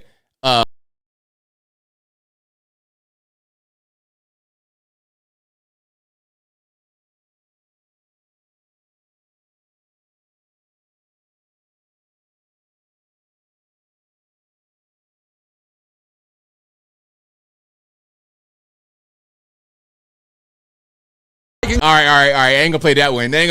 Because I know that was kind of a different one, but you get the idea. That was kind of a parody, but the same thing remains. The same energy behind the call remains. So shout out to that parody right there. Shout out to the RP guys. If you like what you're hearing so far, please give the video a thumbs up, like the video, share the video, do all that good stuff. That'll help me out tremendously. Let's keep on rocking and rolling here. Oh, one more about the Human Torch. This was him with the sign. It says, Trump is with Biden and they're about to fascist coup us. So as you can see, he has the red and the blue. He's like a doomer, a black pill guy with clear mental issues. Because if you delete yourself by self-immolation and you just sitting there like ain't nothing going on, chilling, not really moving while you're on fire, clearly there's something going on. Clearly you got a problem. All right. So that's that on that. Let's keep on going here. All right. Let me see. Oh, the Googlers. I want to show the Googlers right quick because these guys were wild. Let me see if I got the I want to see if I got the song or not. Yeah, I gotta find that song for these guys because okay, you got some Google employees who were fired after they decided to do like a sit-in. Yeah. And they had like a little chant. My thing is, look, you want to protest, that's fine, but on a job, on the clock, like you're not in college, you better get to work. Like imagine you just going to work every day and you decide, okay, I'm clocked in, but I'm gonna just go protest. I'm gonna sit Indian style in my boss's office. Man, please. The police will be called immediately. Listen, when you get fired from a job, a lot of times it's a whole big thing. They might have security there. It's a whole process. You got to go through a whole process. Okay, you got to go straight to your place, to your office, clear out your desk, and go straight down. You can't. It's real strict because they don't want nobody to go postal. They don't want no problems. They want everything to be hunky-dory. They don't want no issues at all. Okay, here we go. This is what I wanted to find right here. And shout out to you guys for being here. You guys are the best audience anywhere on these interwebs. If you like what you're hearing, you know what to do. So let's check this out right here. Google, you can't hide. Google, you can't hide. We charge you with genocide. We charge you with genocide. No, Google, you can't hide. No, Google, you can't hide. You are funding genocide. You are funding genocide. Sundar, you can't hide. Sundar, you can't hide. Google, you can't hide. Google, you can't hide. Now, first of all, there's a lot going on. Pigtails? Am I tripping? Pippi Longstocking? Like, what is going on? Hold on. What is happening here? Pippi Longstocking in real life. If you guys are a little bit too young for that reference, okay, this is Pippi Longstocking. Like, there was a whole song and everything. Okay, that is her right there. People Long Stocking. That's like a live action, but it was also like it was books and everything else. People Long Stocking. Yeah, that was her with the crazy pigtails all over the place. That was her. Okay. Now we got this going on in 2024 in real life. What are we doing with the crazy People Long Stocking stuff going on? And then we're wearing masks. Why? Why are you wearing masks? Are you trying to conceal your identity? You're at work. They got you clocked in. You probably got a badge on and everything. We know you are. Why are we wearing masks still in 2024? Now, the whole protest was over Google's contract for $1.2 billion with Israel. And they're saying that they're funding genocide because they are upset with the whole Israel-Gaza kerfuffle. That's their whole thing. But my thing is this. Look, check it out. You have the right to protest. That's your First Amendment right. But you're on company time. You got to work. You can't just do whatever you want to do on company time. You can't just say, well, check it out. I have First Amendment rights to protest. Therefore, while I'm at work, I'm not going to work. That's not how that works. You want to do that? You want to go to work, clock in, and sit in your boss's office, Indians, like you 5 years old still? Check it out. How about you're going to get fired? So all of them got fired. 28 employees got axed. And I say right on for that. You want to protest? That's totally fine. But you're going to protest over there. Not in here. You could do it over there. All right. Somebody said, where's Greta? Hey, Greta could not make it. Greta had prior engagements. Greta was somewhere getting arrested and getting carried like she always does. Okay. And we have some more images here. No Tech for Apartheid. That's the name of their group. Okay. And it says no more genocide for profit. Googlers against genocide. No cloud for apartheid. Google worker sit-in against Project Nimbus. No tech for genocide. Well, look, ain't gonna be no worker sit-in. That's not how that works. Like, that don't make no sense. You working at a place and want to act like you want to protest? Nah. Do that off the clock. Okay. And again, more masks, more wokeness. That's kind of going on. Where are they getting these big masks from? Where it covers your whole face. The mask covers 2/3 of your entire face. The mask covers 3/4 of your face. How you do that? And the masks do nothing at all. Like, the brainwashing that happened during C-19 was dead real. What are you doing? Are these goggles? What is happening? Her hat says, or you know what? Hey, I don't want to misgender this person. This could be a trans man, animal. I don't know what's going on now. Okay. But the hat says you are on native land. Well, if I'm on native land, then so are you. So you know what? Let's just say you're right, that I am on native land. Well, I want you to lead the way in giving up your parents' house, giving up your house, giving up your home to someone. You do that. You lead the way. If you do that, then I'm right behind you. But I don't see that happening, okay? I don't see it taking place at all. So yeah, shout out to you guys with the big masks. Hopefully these are relatively new because I'm seeing some signs of wear and tear. You got an old mask on. It's like living in a house with a dirty ceiling fan, and the fan is on all the time, and you just letting the dust rain on your forehead. That's not a very smart thing to do. So were they organizing it on Slack? Is that what you guys said? Interesting. Here's a video from these guys. They're going to tell you their whole message and their goal. I'm sitting in today, and along with other Google workers who are taking action against genocide, I refuse to leave this building until this corporation drops Project Nimbus. Google and Amazon's $1.2 billion contract with the Israeli government and military. By having this contract directly with the IDF, Google is aiding in the genocide of the Palestinian people. Our leaders will not stop. They will barrel forward recklessly no matter the human cost, so long as it turns a profit. And I refuse for business to continue as usual. We have the power to direct how our labor is used and to ensure it does not contribute to apartheid and genocide. So join us.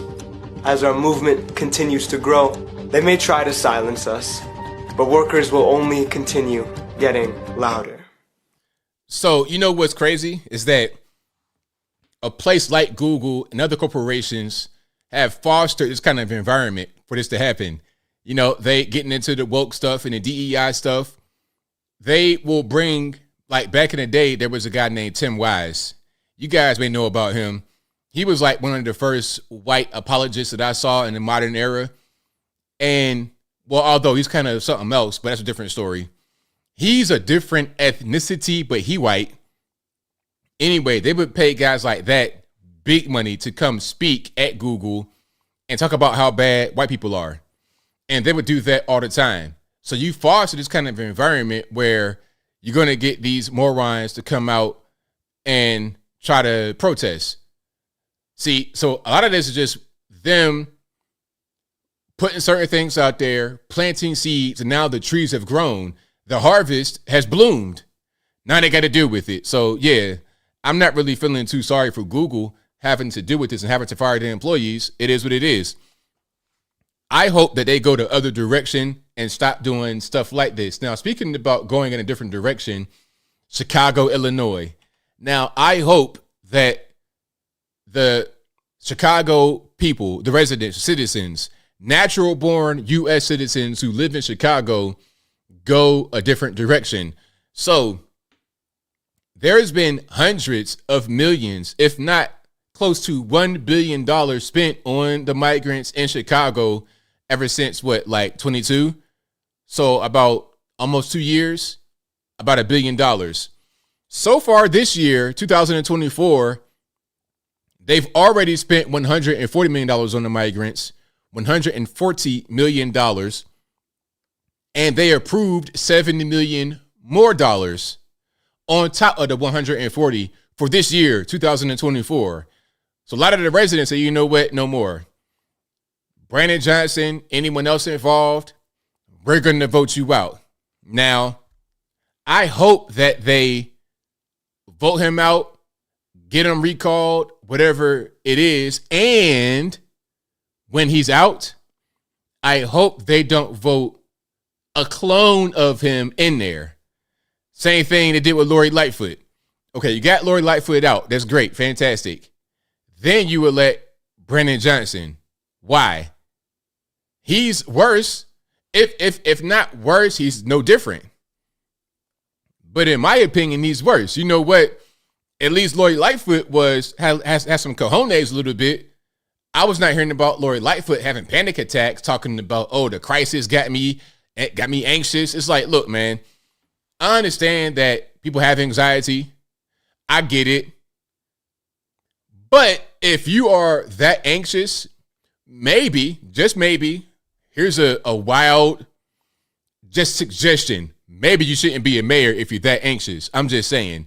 Now let's check this out right here. $1 billion so far for that. And here they are warning the mayor and city council about transferring another $70 million from the city's rainy day fund to take care of the migrants. We need that money in my neighborhood. We need that on my block. So I'm asking y'all to use our tax money for our people. We need it. You vote for the money for these immigrants today, and we coming for them seats. You can believe that. The police are fighting with them in the shelters that you guys are funding. You guys think it's a great idea, but yet your police officers are getting attacked. Your public's getting attacked.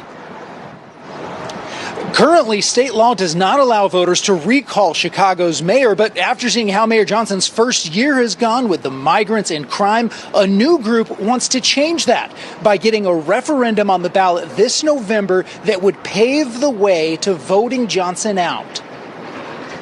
We're not taking care of Chicago citizens first, and that's what it's all about. The fact of the matter is that we've never had this opportunity to recall before, and it's very apparent based on the mayor's abilities right now, or lack of accountability, that this needs to be addressed. Yeah, Mayor Johnson is dismissing this recall effort as a right-wing effort from folks living out in the suburbs. But Dan laughed at that, saying he's lived in Chicago for 33 years. He is an independent. And in the 24 hours since news came out about this effort, he said there's been an outpouring support from folks of all backgrounds looking to sign on. Dana? So that's the Chicago update. So I hope that the residents, okay, we got shout out to P. Ray. I met her before, a cool person.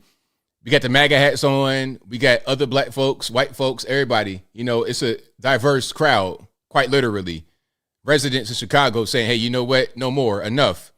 But again, what they need to do, if they're successful at being able to get Brandon Johnson out, whether it be through a recall effort or by the next election, however they get him out, let's not replace him with another Democrat, soft on crime, soft on the migrants, because you're going to get more of the same. You're going to get more of the same. So this is what I always say. Whenever I see people talking about certain things and complaining about the situation, I'm like, okay, that's totally fine. You can complain. You can make your grievances known. But what you should not do is keep doing the same thing over and over again. Okay, if you weigh 100 million pounds and you keep eating 1,000 pounds of food every day, well, you're complaining about the problem, but you're not doing anything to fix it. So I'm not really a complainer myself. I enjoy being able to fix problems, not crying, complaining, and then when it doesn't go right, now I'm the victim. I don't like that at all. Now, I want to speak more about something else. Sports betting. I'm not a gambler. I don't know about sports betting really. I've heard some of the terms you guys use, props and over, under. I don't know much about gambling. That's part of the reason why I don't do it. And I'm not really a gambler. I take risks in my life, but I'm not really a gambler. Meaning I'll take a calculated risk that I know I bet on myself because I can't control what others do. Like, for example, sports betting, you're betting on the performance of players, what they may or may not do during the game. I can't control that. That's just what I think they may do based on their prior statistics, who they're going to face or whatever. But what I can do is control my effort and my output. So I bet on myself. I've done it over and over, and I've been able to be successful that way. But I can't bet on someone else or chance, rolling dice or something like that, where it's purely luck, it's purely chance. So that's not really my thing. But sports betting is a really, really, really, really big industry. And I knew that once they legitimized it in NBA, NFL, you were going to have guys that would try to do stuff like this. Now, here's what happened. Jontay Porter. Jontay Porter is a fringe player in the NBA. Fringe, not French. He's in the fringes, kind of in between being in the league and not being in the league. He's 6'10", big, tall guy, and his brother, Michael Porter Jr., is a very good player. Michael Porter Jr. has a contract for $136 million, so he's a really good player. But Jontay Porter makes like $400,000 as a two-way NBA and G League player, meaning he'll be in the G League in the NBA's farm team in their minor league, and he'll get called up to the NBA. Now, he was getting minutes on the Raptors, like 20, like he was getting pretty good minutes, like 20 a game. That's really good for a bench player to get 20 minutes a game. Very good minutes. But what he was doing was playing in a certain way that would make parlays and make bets hit. He would do certain crazy things during the game to satisfy bets.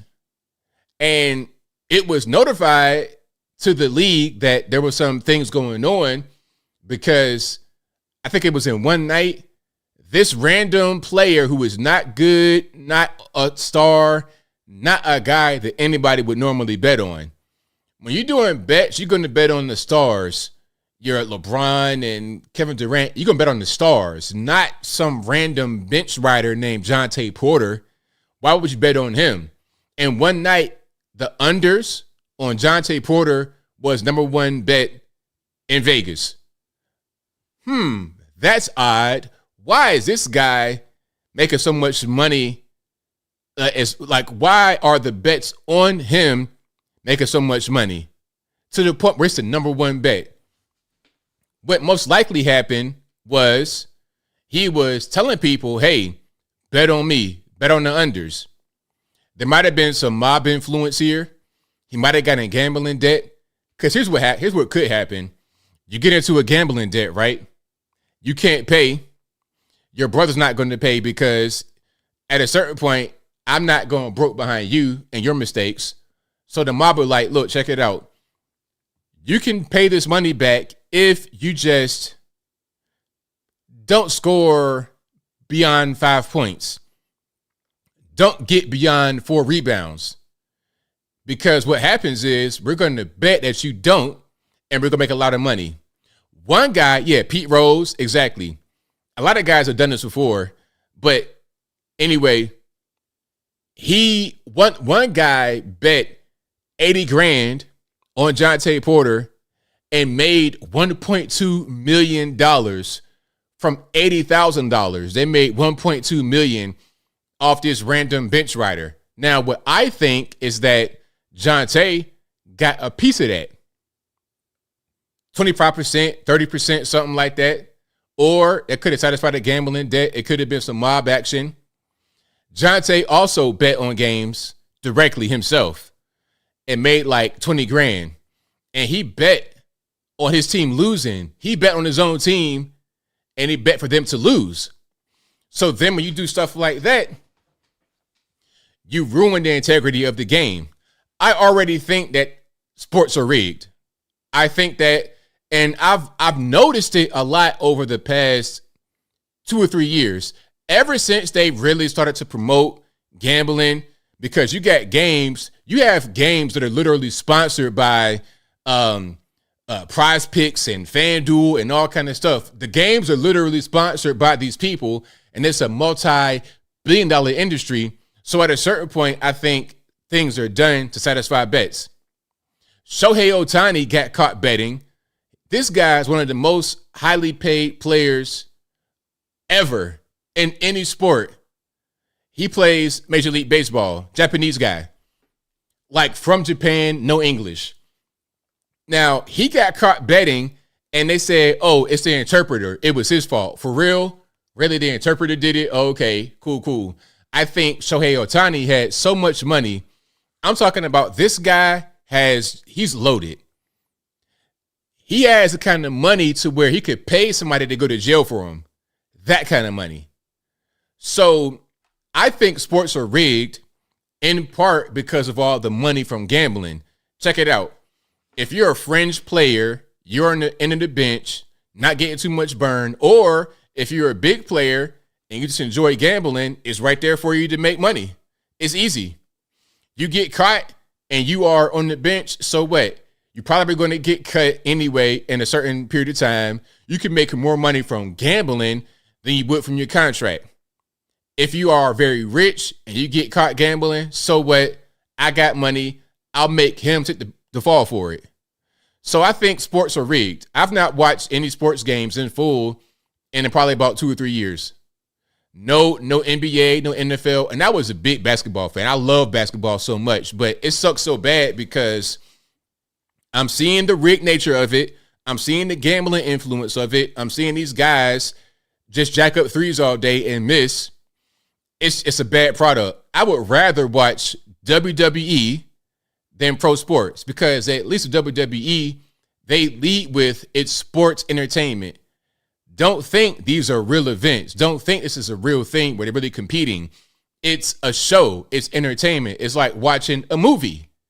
It's like watching a TV show. You know it's scripted. It's just for entertainment. I don't really watch TV. I don't like sports anymore because it sucks and it's rigged. I'd rather watch wrestling. 100%. NASCAR. Yeah, NASCAR. Shout out to NASCAR. I enjoy vehicles. I enjoy cars in general. So anything like that, you know what I'd rather watch? I'd rather watch a guy on YouTube working on his car on a you know, I don't want to say what they call him, the S box. I'd rather see a guy on YouTube work on this S box in his garage, live streamed, than watch sports. Yeah, because it just sucks so much. But the guy Jontay Porter in the NBA got banned for life, and other guys have had things happen. A lot of the refs, look, Tim Donaghy back in the day in the NBA got caught and went to jail. He went to prison for betting on games, possibly determining the outcome of the game.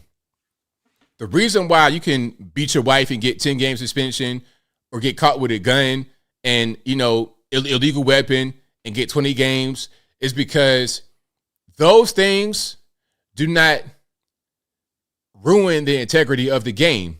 If you're beating your wife, I'm not saying that's a good thing, but that's not dealing with the money of the NBA. That's not making the NBA look fake. When you betting on games and you doing certain things in the game to make parlays hit, that means that it's rigged at a certain point. And if guys do that on a large scale, now we got a problem. So yeah, sports, I'm a sports guy. I love sports. I love basketball. I used to be a big football guy. Love it. But the rigged nature of it, I just can't. Yep. I just can't. I can't do it. News at a certain point is fake too. That's why it's important to have alternative media guys like myself and many others to really dig through and get to the real information rather than whatever's fake out there. The WNBA, WNBA may have a resurgence, but you know what the problem with the WNBA is, briefly. The WNBA, with their very low salaries, people say, you know, it's the funniest thing in the world, the WNBA. Women, not all, but some women complain about the WNBA and the salaries being too low. Oh, Caitlin Clark getting paid $76,000 a year. That's less than her NIL deal in college in Iowa. She should get paid more. The funny part is 80% of WNBA fans are men. Women don't like sports for the most part. Again, not all, but for the most part, women don't like sports. And you know how I know that's true? Especially basketball, because most women are not gay, they're not bisexual, they're just regular women. They're heterosexual. Okay, most men, same thing, heterosexual. The WNBA is overwhelmingly, I would say 80 to 95% LGBT. 100, Brittany Griner, all these bulldaggers, lipstick lesbians, that's the WNBA. The culture is lesbian. There was a WNBA player who came out and said she was bullied in the WNBA for being straight. That's how it is. So women don't like sports typically, not basketball. The league itself is full of women who are more like men.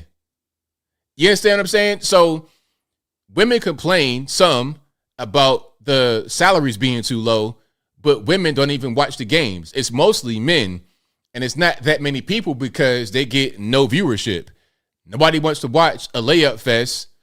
I don't want to see you brick layups on a slow speed fast break. I don't want to see that. It's not a good game for women to play. You got the 10-foot rim, a game that's designed for men to excel at, and have women just plopped in there. It doesn't translate very well. Women do better at things that are more suited for them.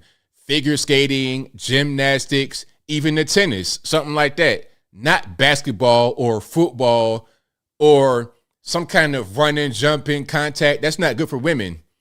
Let women excel at what they excel at. Let them do the figure skating, the gymnastics, the track and field, the tennis. I'll watch that all day long. Check it out. You got women out there running, jumping, looking graceful. That's fantastic. I don't want to see no big 6'8", big foot, big hand, bull dagger, miss wide open layups. I don't want to see that, but I digress. If you like what you're hearing so far, please give the video a thumbs up, like the video, share the video, do all that good stuff. That'll help me out tremendously. And don't let them try to have men who identify as women play in the WNBA. If that happens, it'd be no more women playing the game. It'd be a bunch of men who identify as women. And then it'd be just taking over. Like it'd get so crazy that it'd be another minor league of the NBA. If all you got to do is say, you know what, I identify as a woman and I'm a woman, guys do not need to be gay. They don't need to be transgender. They could just be regular old Joes. Okay, coming to the front, number 45, Chris Stevens from Alabama. Okay, playing in the WNBA. At that point, it'd just be, whack NBA players. That'd be the WNBA, whack NBA. Not even women anymore. Anyway, I digress. I'm getting triggered. So shout out to all the bulldaggers out there. I don't want to see you in your big gnarled fingers and messed up feet missing wide open layups, man. I don't want to see that. Okay? I'd rather see you working on the railroad all the day long day than out there playing basketball. I promise I do. But let's keep on moving. And matter of fact, you know what I'd rather see? I'd rather see women get muscles, get muscly, muscle bound, and still be feminine like Jade Cargill and wrestle. Oh, I watch that all day long. Women's WWE wrestling, much better than women's basketball because they're strong, athletic, and still pretty, still look good, still are feminine. Rather than looking like, some pookie on the corner selling crack. Are you trying to sell crack or hit the jump shot? What's the difference? Anyway, let's get to the calls here in a minute. The number to call is 434-658-1220. Again, 434-658-1220. Super chats on deck. First, we'll get to those right quick. Then we're going to get to the calls. And thank you to Apple Bacher, All Puff Daddy, who says, RIP Alicia DeCoteau, where are the BLM marches? Great question. Thank you to Apple again, who says, RIP Mahogany Jackson, where are BLM marches? And RIP Kiera Benderfield, Jaden Perkins, where's BLM? Apple also says, Democrats waving UKR flags after UKR funding. Disgusting. Oh, Ukraine. Yeah, really crazy. That was a crazy spectacle. They got a law there who says 420 is just a stoner version of St. Patrick's Day for alcoholics. Shout out to who's listening for 420. And shout out to you, ABL. Thank you for the super chat. Thank you to Shrav, who says, the left says anyone can live in my home and I can't have weapons. Wow. Crazy, isn't it? Crazy, crazy. Thank you to John Medeski, who says, never forget Ivan claims to be black. Thank you to Ashley Wilder for becoming the ABL supporter. I appreciate you.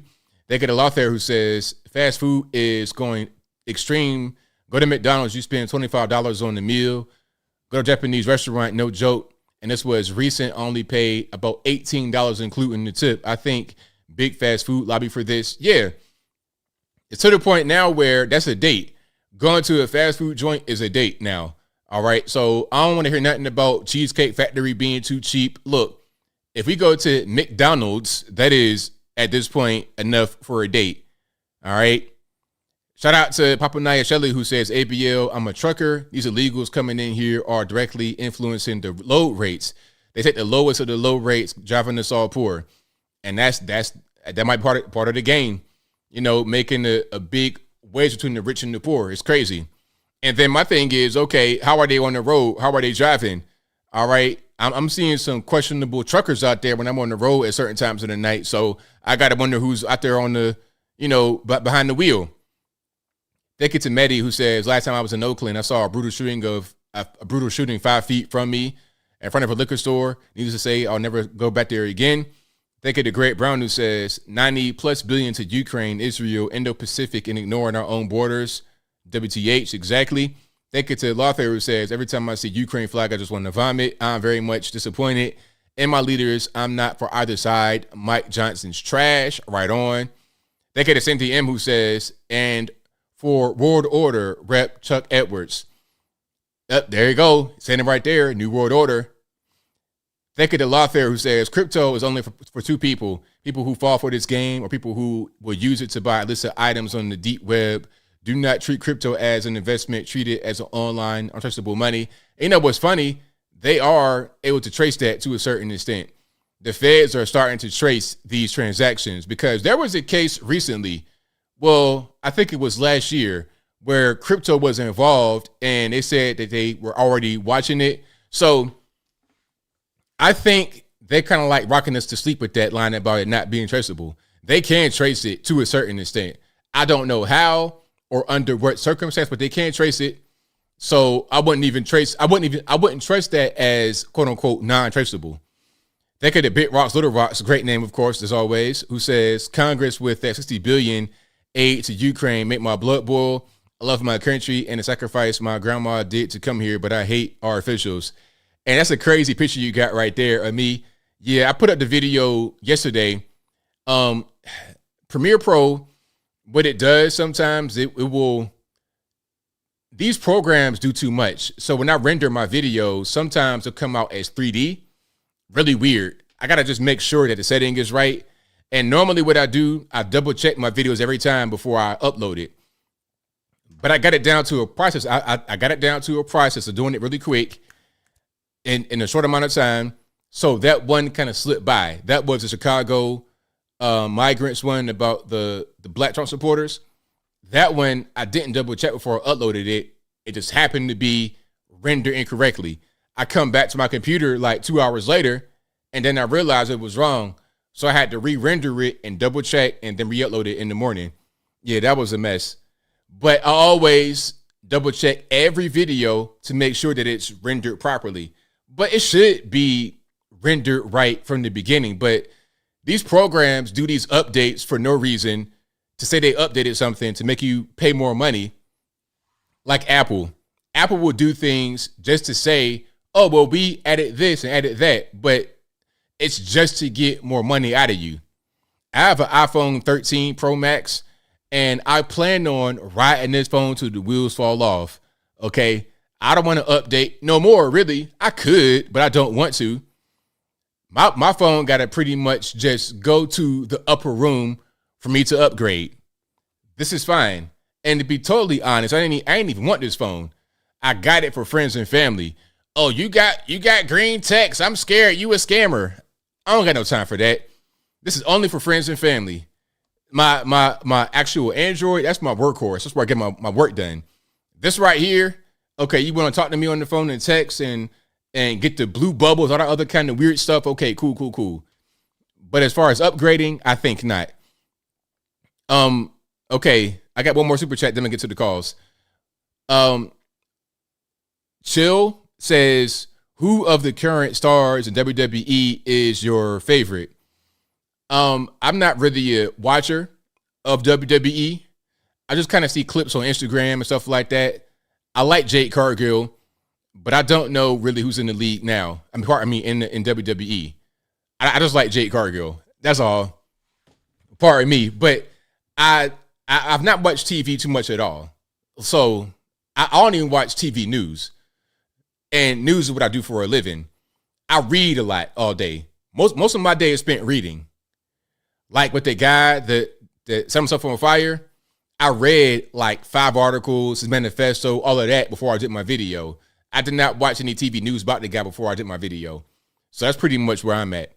But if I was to watch any TV show, any kind of sporting event, I'd watch WWE instead of NBA, NFL, Major League Baseball. And that's pretty much it. I might watch baseball. Baseball, I would go to a Major League Baseball game before I went to any other game in person. And then I would go to a WWE page. Okay. My page on Instagram is Anthony B. Logan. Okay, ANTHONY, the letter B, LOGAN. And you can find all my social medias on my website, anthonyblogan.com. All right. Time for the calls. The number to call is 434-658-1220. Again, 434-658-1220. There's also an email for Skype in the description.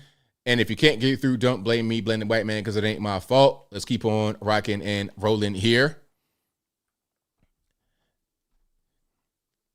And here we go. Make sure my sound is on point. Y'all give me a second.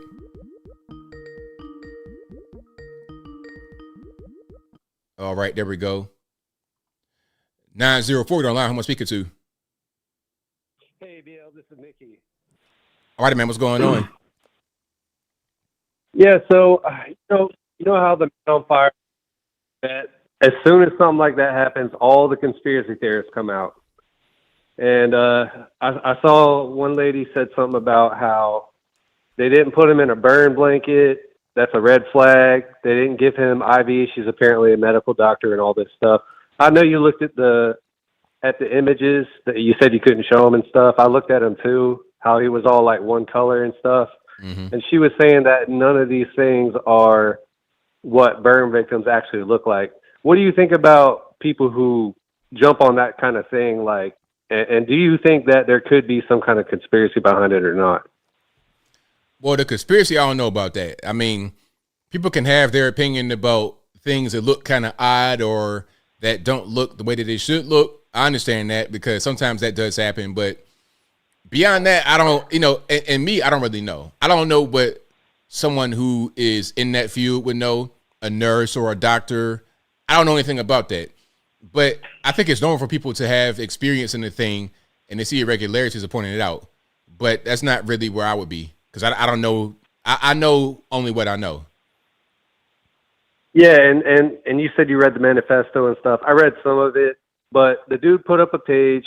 He's actually from the city that I live in, that I grew up in, St. Augustine, Florida, allegedly.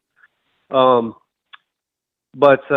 he seemed like he was really mentally ill and like the type of person who would set themselves on fire. And I don't mean to be funny, but that's just kind of how it is. That's how I feel like it. Everything kind of lines up based on how he has. It looks like he's been slowly descending into madness almost. Yeah, definitely, absolutely. And you could tell by, like I said, by his writings, that's pretty much what's going on.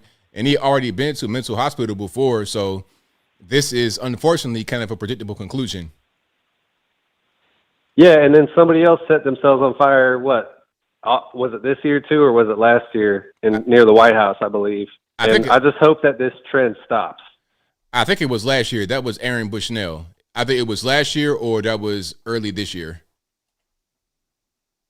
Yeah, it was really February 25th. Stop doing this, man. Yeah, because that's just too much. But thanks for your feedback, ABL. Appreciate you. Thanks for the call, man. Definitely appreciate you. All right. Yeah, Aaron Bushnell deleted himself outside of the White House or the Capitol February 25th, 2024, so earlier this year. I thought it was last year, but time's been going pretty fast. Let's go to 405 here online. Who am I speaking to? Hey, yo, it's Dustin from Oklahoma. How's it going? It's all good. How about yourself? Well, there's a lot of craziness happening in my neck of the woods. The guy set himself on fire because he was being evicted, and I'm like, what? I mean, it was just crazy. I mean, the video itself was just crazy. I mean, it's on Police Activities YouTube page. You may want to check that out. And I also heard some guy try to rob a casino with a dead snake. Don't believe me? Just type in Oklahoma City robbery, casino robbery, and you'll see what I mean. That's crazy. Yeah, and it's just like these. I mean, like I don't condone people setting themselves on fire because that's a very, very bad way to go, and it's just sickens me to see people go that far just to prove a point. Absolutely, right on. Yeah, and and the thing is, I don't know what he was trying to do because I don't want to read his manifesto or whatever because these people are sound like they just sound like out of their minds for no reason. I mean, I'm trying to be within the rule, no cussing and all, but it's just hard to get my true feelings out on this whole situation. But I'll just let somebody else talk, and maybe they can get a better point of view than I can. So just talk to you later, man. Thanks for the call. Definitely appreciate you. All right, bye. All right, great call. Shout out to man for the call. All right, let's go to what's speaking to 707 on the line. All right, guess maybe I was a little bit too slow to trigger on that one. But yeah, shout out to you guys. The number to call is 434-658-1220. Again, 434-658-1220. All right, caller, are you there? 707. Yes, I am. Hey, ABL. Good show tonight, as always. Hit the like button, everybody, if you would. Haven't. Hey, about the sports You're breaking up. betting. You're breaking up real bad. Oh, I'm sorry. Can you hear about the sports betting? I hear you now. Okay. I don't know. It might be a bad connection. I'm sorry. I didn't hang up on her. Probably just a bad connection. So yeah, shout out to you guys. If you like what you're hearing so far, please give the video a thumbs up. But yeah, I don't know what's going on. It could have just been a bad thing. Could be a storm going on, a cloud over your house. I don't know what's going on. Let's keep on rocking and rolling. And of course, there's also an email for Skype in the description. Let's try one more time here. Okay, caller, are you there? Yes, hopefully. Just complaining about the phone and it dies. But I want to talk about the sports betting. It's not just that Jontay Porter. You know, how did he get himself into that position? There's some people that put him in that position. How can that one rogue, in-between player, be the one?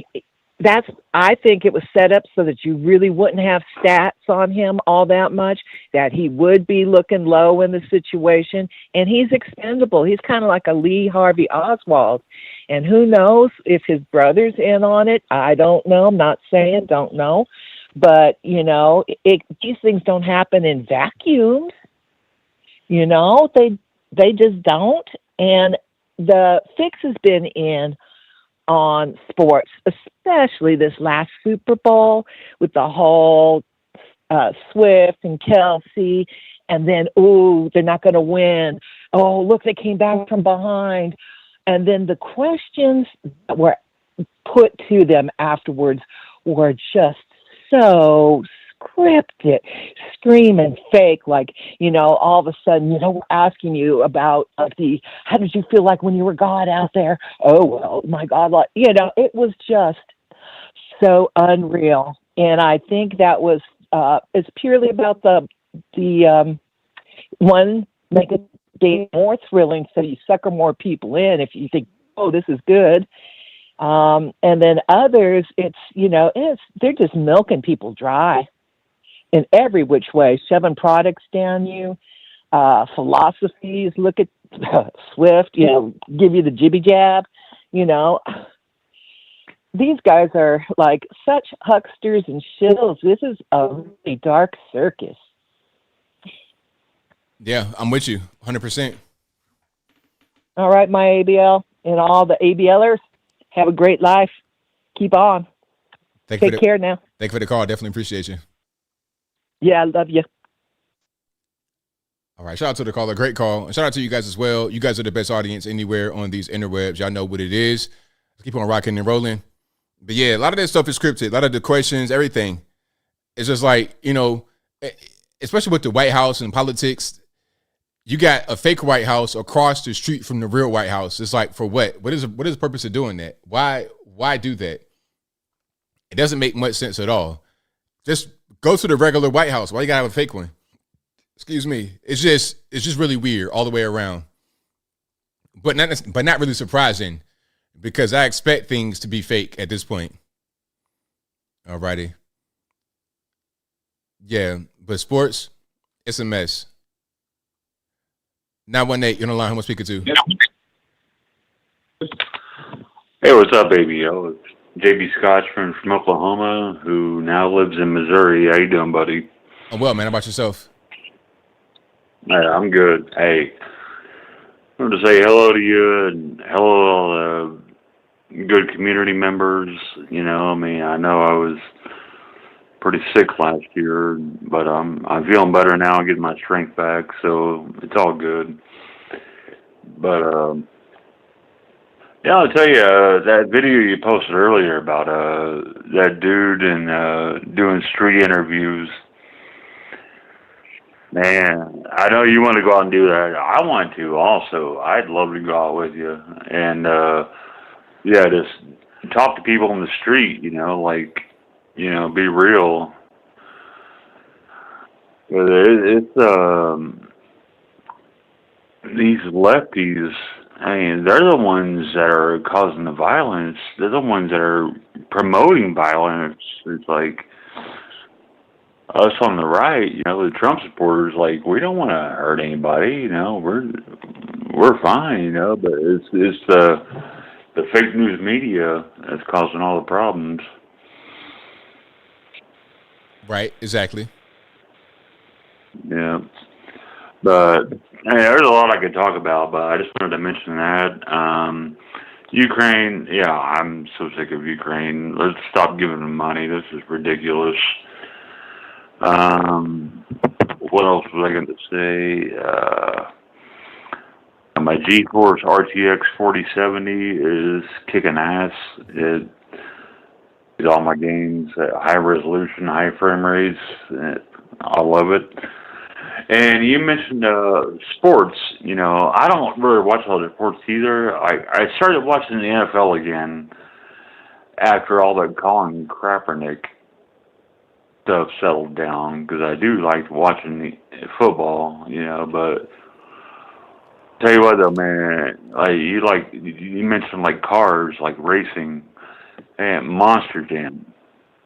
Look at Monster Jam on YouTube, like big trucks flipping in the air, flying around, and just going crazy, and rally racing. I always wanted to be a rally racer. Like, I challenged my brother several years ago. We both had Jeep Cherokees. I'm like, okay, I want to race you here. We're going to start at point A, which is Commerce, Oklahoma, and then we're going to Columbus, Kansas. It said you can take any way you want to get there, but it's all about who has a better time. Man, he backed out though.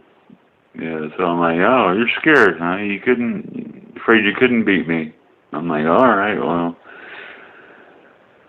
So yeah, I love off-road, dirt racing and all that kind of stuff. So I don't know. I'll let you go, man. I just wanted to call and give you some props. Like that was a really good video earlier that you did. Thank you for the call, man. Definitely appreciate you. All right, man. You have a good night, buddy. Same to you. All right, shout out, man, for the call. Most certainly appreciate it. Keep on rocking and rolling. Let's go to 563 on the line. Who am I speaking to? Anthony. This is Gary. I'm from Iowa. All right, what's going on? Well, I can't believe I'm talking to you. I'm going to ask your audience to listen to what I'm going to say. I've called about 80 to 90 Republican-type places in the South, probably 25 black Baptist or churches, okay? And if you do this, we have a chance or a better chance to reach the inner city black folks, okay, who bought into the lie that Trump is a racist.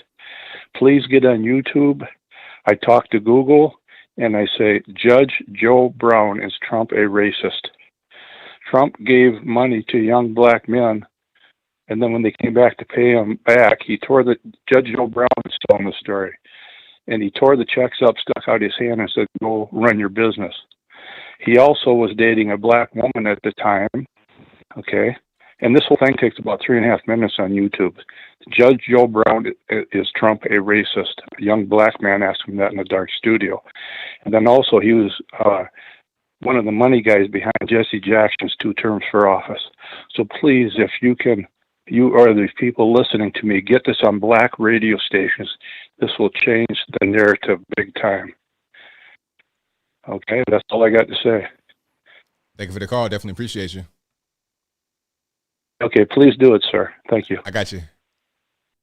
Yeah, I've seen that clip before. I might have played it on this channel before. I know exactly what he's talking about.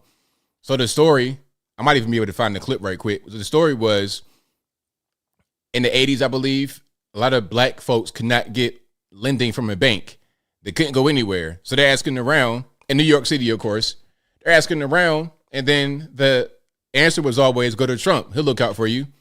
So they would go to Trump, propose whatever the business was, and then the deal was, okay, I'll lend you the money, and you come back with the actual notes, pay me back. Bring a check, pay me back, we're good. And then when they would come back to repay him, they would be told by Trump or asked, hey, running your business, everything's going good, they tear a check up, shake his hand, go run your business. Would just give money to black folks who needed it. The black community loved Trump. He was one of us. He was an honorary black person until 2015 when he became Republican, ran for president, and won. That's when things shifted. Before that, we all loved him. That's the truth. 859, you're on the line. Who am I speaking to? 859, hello. What's up, bud? What's going on? Oh, not much, man. I'm stuck at the restaurant as usual.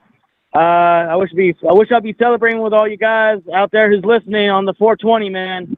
Hey, smoke one for me, man. Much love. I had to keep it short and sweet.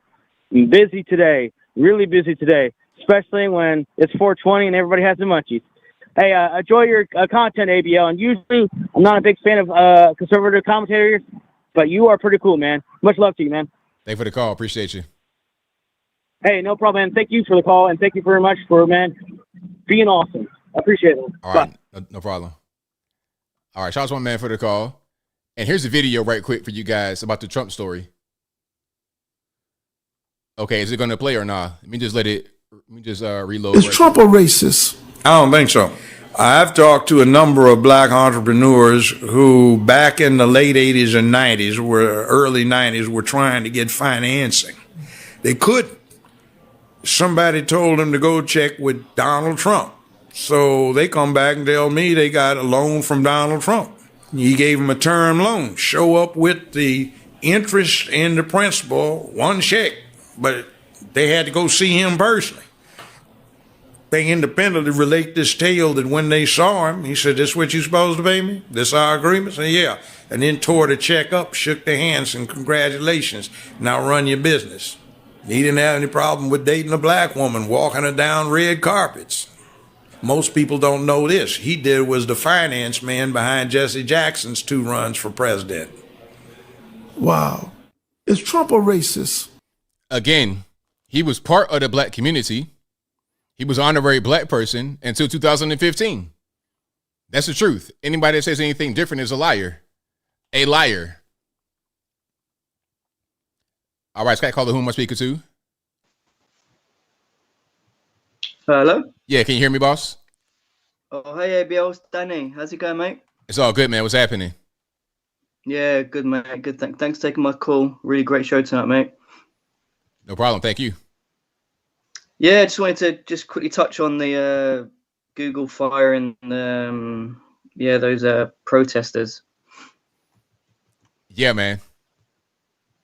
Yeah, I don't know. What did they think was going to happen? I mean, you're protesting at your job. I mean, I'm pretty sure Google, obviously would have had that in their policy, or that you can't really do that sort of stuff here. Yeah, it wasn't very well thought out. It's like at a certain point, you're at work, you have to work. And in any job, if you go to work and don't work, that's the easy way to get fired. Yeah, isn't that what the weekends are for? That's right. Exactly. I mean, you know what I mean? As much as I kind of despise these people, I mean, you know what I mean? You have a right to protest, but do it in public. You shouldn't really be doing that in your job. And look, good on Google for getting rid of them, man. But like, I don't understand these liberals though, ABL, man. Like they always, I don't understand the obsession with them with always sticking up for like radical Islamists. I mean, because look, let's be real.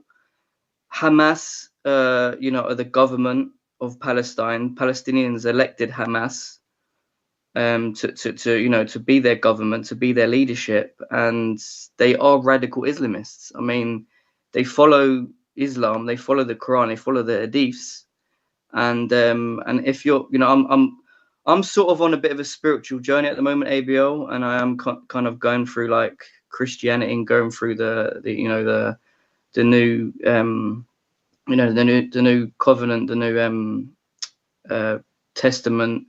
I'm going through I'm watching loads of debates around Islam, Christianity, when it was founded, just all the scripts, basically, all the and In my opinion, Islam has been a scourge upon humanity since it was created. I mean, by the Prophet Muhammad. I mean, he's had it out for the Jews and for everyone else ever since he founded it. And I don't understand why these liberals always stick up for Islam over Christianity. 10 times all the time, they will always stick up for them, and I don't get it. They have nothing in common for them.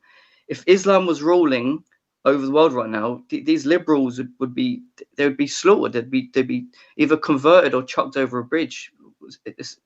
I don't get it, ABL. Well, the thing is that Islam is viewed as a brown religion, while Christianity is viewed as a white religion.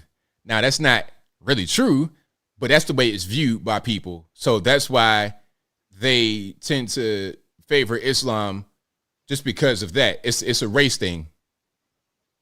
Yeah, and this is what I mean. Yeah, you know what? That's spot on, because it's always a race thing with these liberals, isn't it? It's always a race thing. Yeah. They think brown.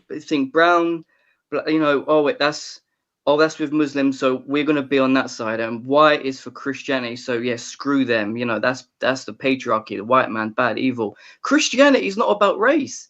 It's not a white man religion. If you do your research into the history of Christianity, it's not a white person religion. And again, it's not just again, Christian, you can be any shade of color. Christianity is not about color. It's about, again, the teachings of Jesus Christ, right? Or am I wrong? I believe you're right. Yeah, so that's just my thoughts on it. Again, with this whole, but I don't have the answers to this whole. I know there's a debate around the funding, the continuing funding of Israel, and I know there's a debate of people want to stop the funding completely. But then, what's the answer there, Bill? Does the US and other countries, they just stop funding Israel outright and just stop? But then they do have a right to defend themselves, right? I mean, isn't that what the Iron Dome system is for? The Iron Dome system is purely for self-defense. It's to stop and to intercept missiles that are coming in from Palestine, from Hamas, right? So they need some sort of funding for that, because Hamas are not going to, Iran and other countries that fund Hamas, they're not going to stop, are they? Well, my thing is, at a certain point, people got to be able to defend themselves. It's like, okay, when people say that Israel has right to defend herself, okay, Israel can defend itself, but why must we defend them? Because then at that point, now we have winners and losers. We're picking. We're deciding that Israel is going to win the battle, but really it should be about them fighting, and whoever wins, wins. But then beyond that, we say we're going to fund Israel to help defend against the Iranians, but we gave the Iranians billions of dollars from the Iran nuclear deal, so we're funding both sides of it. My thing would be, let's stay out of it, because the Iranians are hitting Israel with weapons from the money that we gave them. So it doesn't make any sense. Let's just stay out of it. Yeah, that's a fair point. I mean, I'm just a bit, because again, these radical Islamists are always going to do what they're going to do. Their book tells them to do this, and they're not going to stop.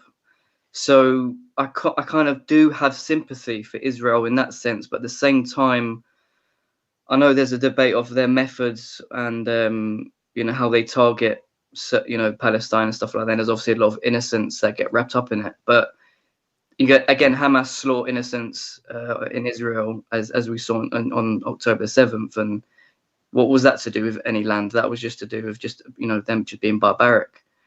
So I understand the point of stopping the funding, but do you think, like, if the funding was cut off tomorrow, do you think Israel would be able to continually fund themselves to fight against that threat? Or, I mean, I don't really know, but to be totally honest, that's not really my concern.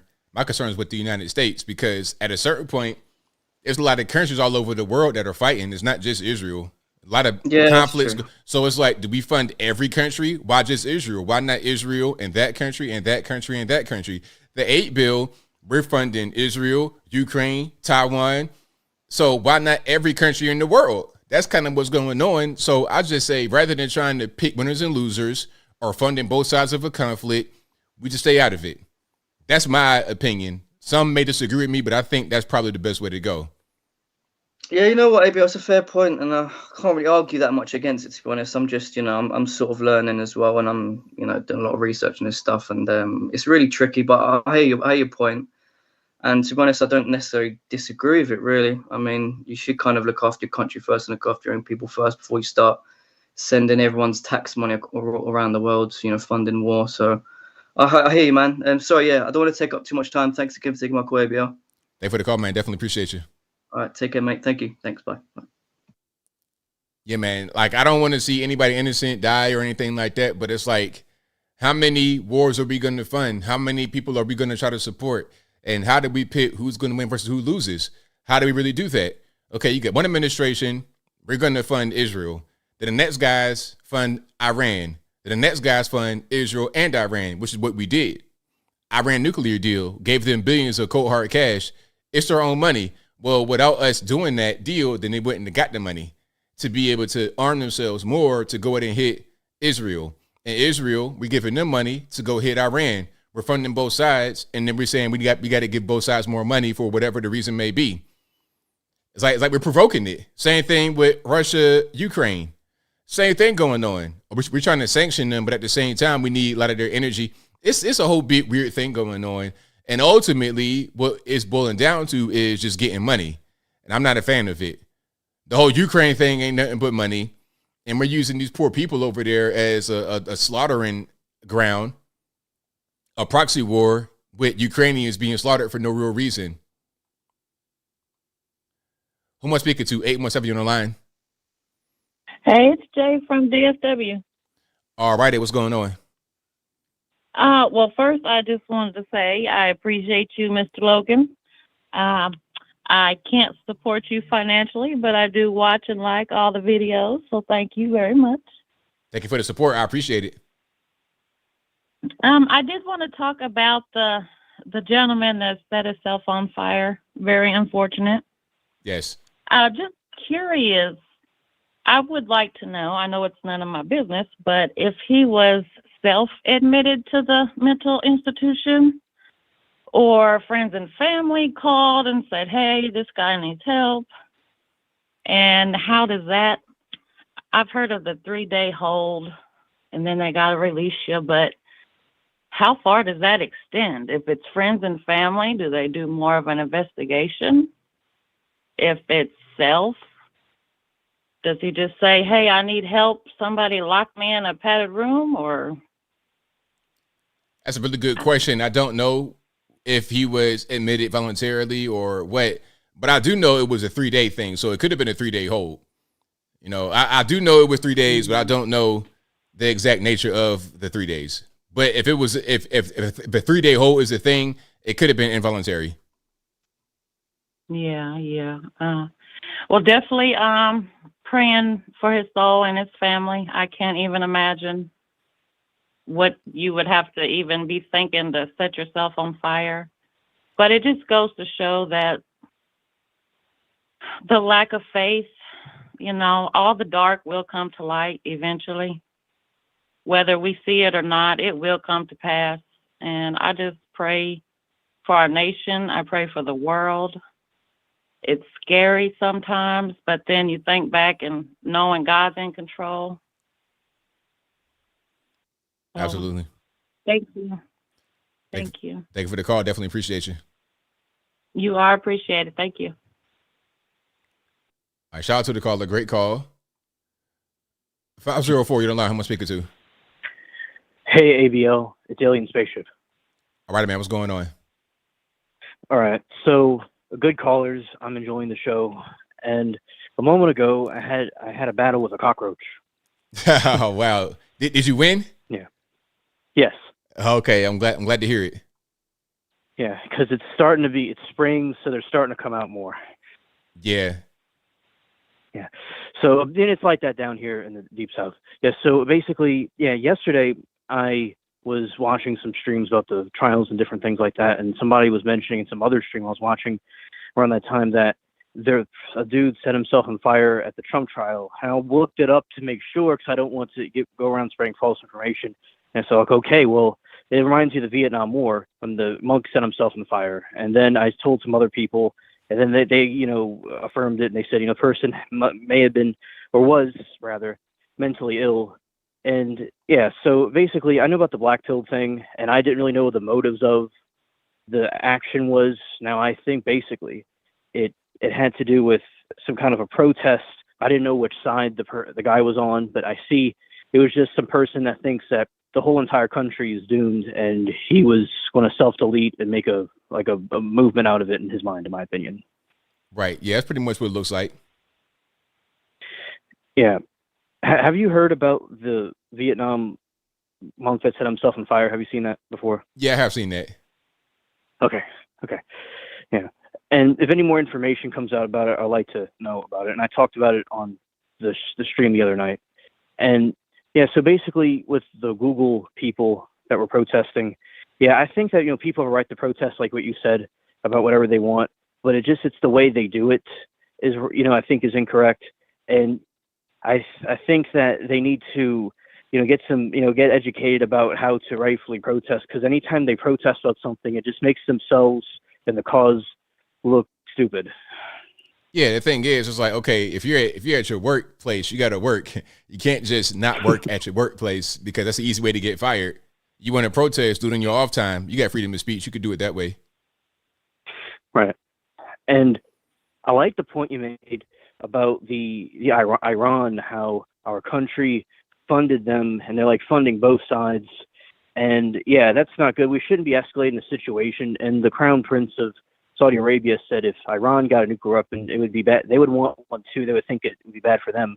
And it's just now when Trump was there, in my opinion, there was more peace over there. But now it looks like it's getting worse and worse and worse. And I would like the Middle East, all the countries over there, to get along as best as possible. And that's what I would want to see. I don't want more and war to keep on happening. And, that's what I think the Brandon administration just stirring the pot up. Yeah, absolutely. Yeah. And I think that they just go here and there. They just go everywhere, and they don't want people to have peace. And then they go and destroy the economy with the high inflation. And at the same time, they're just filling up their own pockets while everybody on different sides fights each other and argues with each other. And then people are actually getting deleted, because we're over here, but there's people over in the Middle East that are getting deleted. And that's not too good. And I know some Jewish people that, would like to see peace in that region in general. And I think sometimes they put us on different sides, they put different colors, different sides on different teams to turn us against each other. But I think it's good for all people, different faiths and religions and political views, to unite together in a common cause, against something, because they want us all divided up. Yeah, definitely. More unity is always needed. Right. And that's why I want my friends in the chat and everybody to understand to not fight against ourselves, but look towards the enemies that are trying to divide us, because they'll do that. Because say, I was seeing that, say, Candace Owens and Ben Shapiro, the two conservative speakers, are fighting each other, and people on the left think it's good that the right wing is fighting each other. And I think that's dangerous, that we all need to come together and not, divide and fight each other. Absolutely.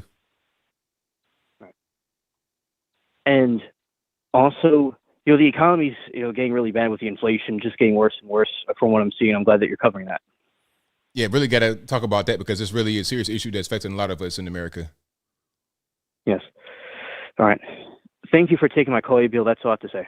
Thank you for the call, man. Definitely appreciate you. Okay, bye. All right, great call. Shout out to my man for the call. Let's keep on rocking and rolling. 773, you're on the line. Who am I speaking to? ABL, it's your retired Chicago police officer friend. Thanks for taking my call, ABL. First, very quickly, I'd just like to make a statement about the guy that set himself on fire. Number one, you really can't save someone from themselves. If someone is set on doing harm to themselves, they're going to do it, ABL.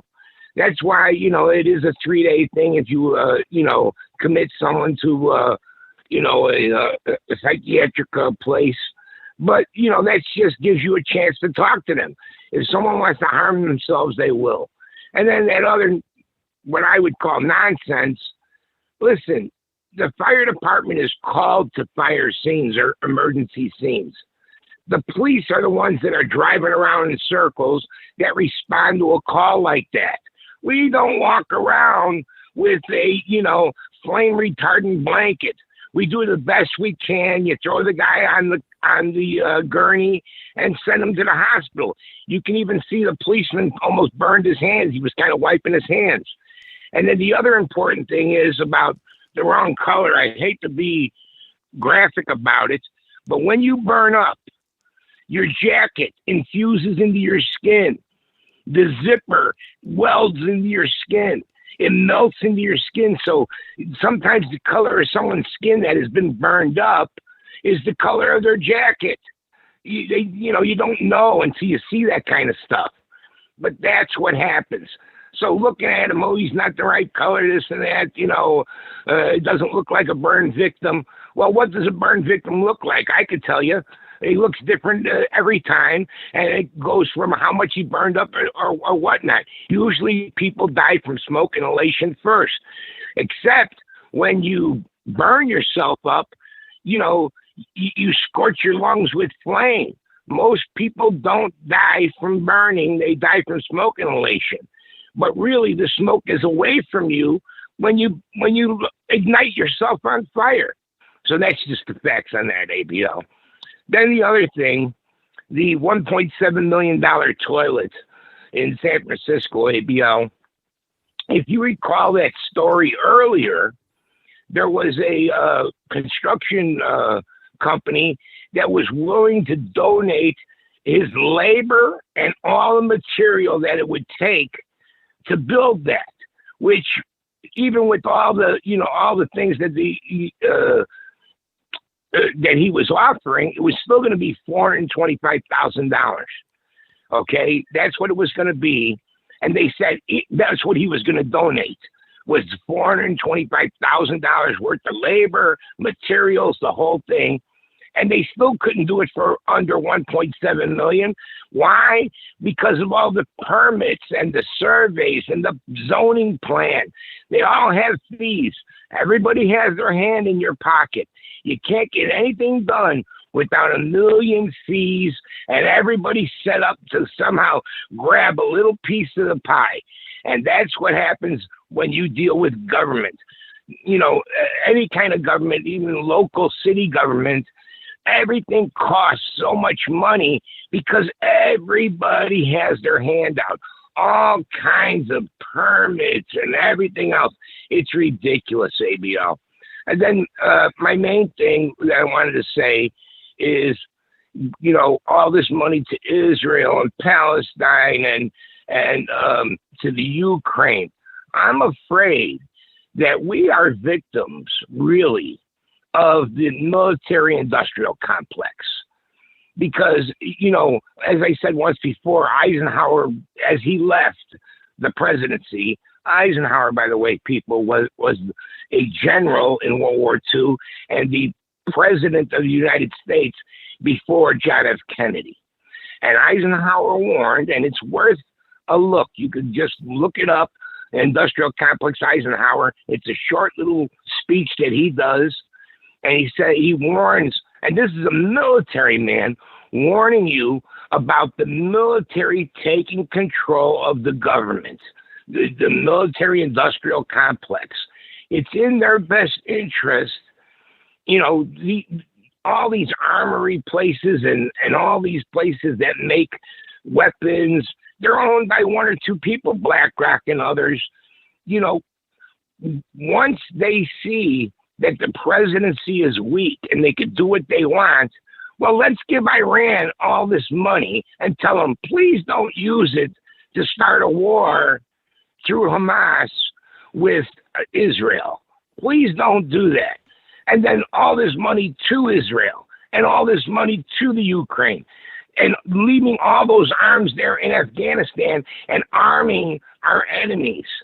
It's in the best interest. If you make bullets, it's in your best interest to want all these conflicts. And if you think you could get away with it because you have a weak president, you're going to get away with it. Why? Because I have no moral standards except for money. And I don't care what happens to humanity. I'm here to make money through armaments, through selling stuff. You know, you have to keep replacing it as you use it. I mean, it's a great scam, as, you know, dastardly as it sounds, but I think we're victims of that. I think the military-industrial complex is kind of taken over, and we're on all these foreign wars. And then, of course, our problems at our border. And, you know, and one last thing to remember, ABL, and for everybody listening, is that our House representatives in our House, how many each state gets is counted by the survey, not citizens, not voting citizens, bodies, people. How many people live in Nebraska? How many people live in Nevada or whatever state it is from? That's how many House representatives you get. And having 6 million illegal aliens, wind up on our soil, if you put them in the right place, you could lose House seats. And also, it counts for the,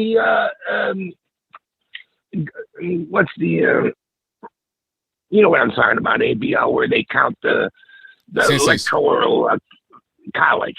You know, it counts for that too. So if you could turn that and have, 30 seats change the Democratic in the House, you control the government. You control future elections. So even if you don't let these illegal aliens vote, you have now manipulated the vote in that way. You manipulated politics in that way. Anyway, that's my 2 cents, ABL. And I'll talk to you later. Thanks for listening to me. Thank you for the call. Definitely appreciate you. I appreciate it. All right. That's a great way to end the show. Shout out to you guys for being here. As always, you guys are the best audience anywhere on these internets. If you like the show tonight, please give the video a thumbs up, like the video, share the video, do all that good stuff. That'll help me out tremendously. And also, shout out to all the mods keeping the trolls in check. I really, really appreciate y'all because, all these guys do.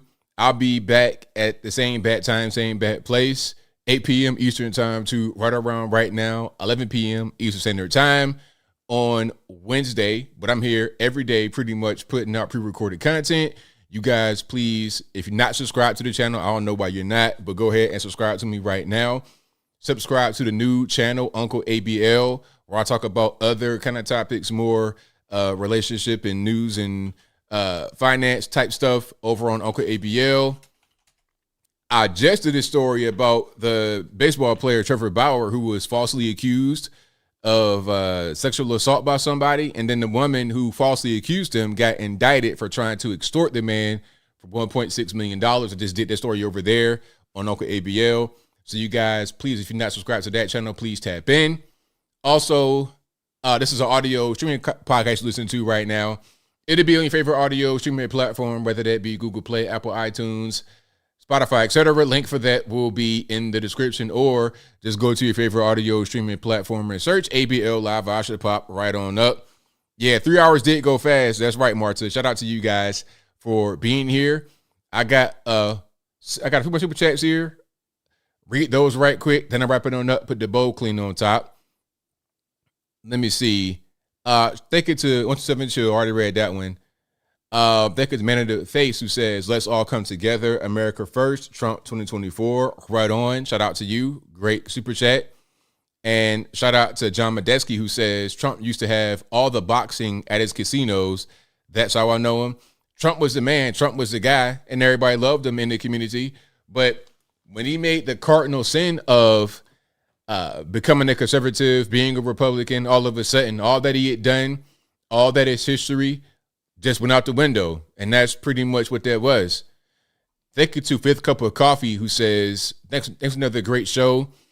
Anthony Brown Logan and Uncle ABL is great, good topics and honest commentary as always. That's what I was trying to hang my hat on, is just being honest and truthful with you guys. I don't want to just tell you things to, like, one thing people think about me that don't know me, that don't watch me really, is they think I say things just because you guys will like it. I just like to be honest. And I hope that you agree with what I say. And if you don't, that's okay. Because I don't think there's anyone walking the earth that you're going to always agree with 100% of the time. That's not how that goes. You're going to disagreements. You may not always think the same way. But I think as long as we're on the same page for the most part, then we're good. And that's kind of how that goes. Shout out to Rob Me Entertainment, who says $10 from I'm not sure what that is, FEOM, and $10 for good lady that called you earlier. Happy to see you doing your thing, ABL, still doing your thing, ABL. Bless up, Hood Night, and it's Rye Moo, like a moo cow, music entertainment. Shout out to you, Ramu. What I said, Ramu. So shout out to you. I remember you it's been a while. So shout out to you. Thank you for coming through and dropping a super chat off. I really, really appreciate y'all. But I think that's pretty much all I got for tonight. So until next time, y'all be safe. I'm out and peace.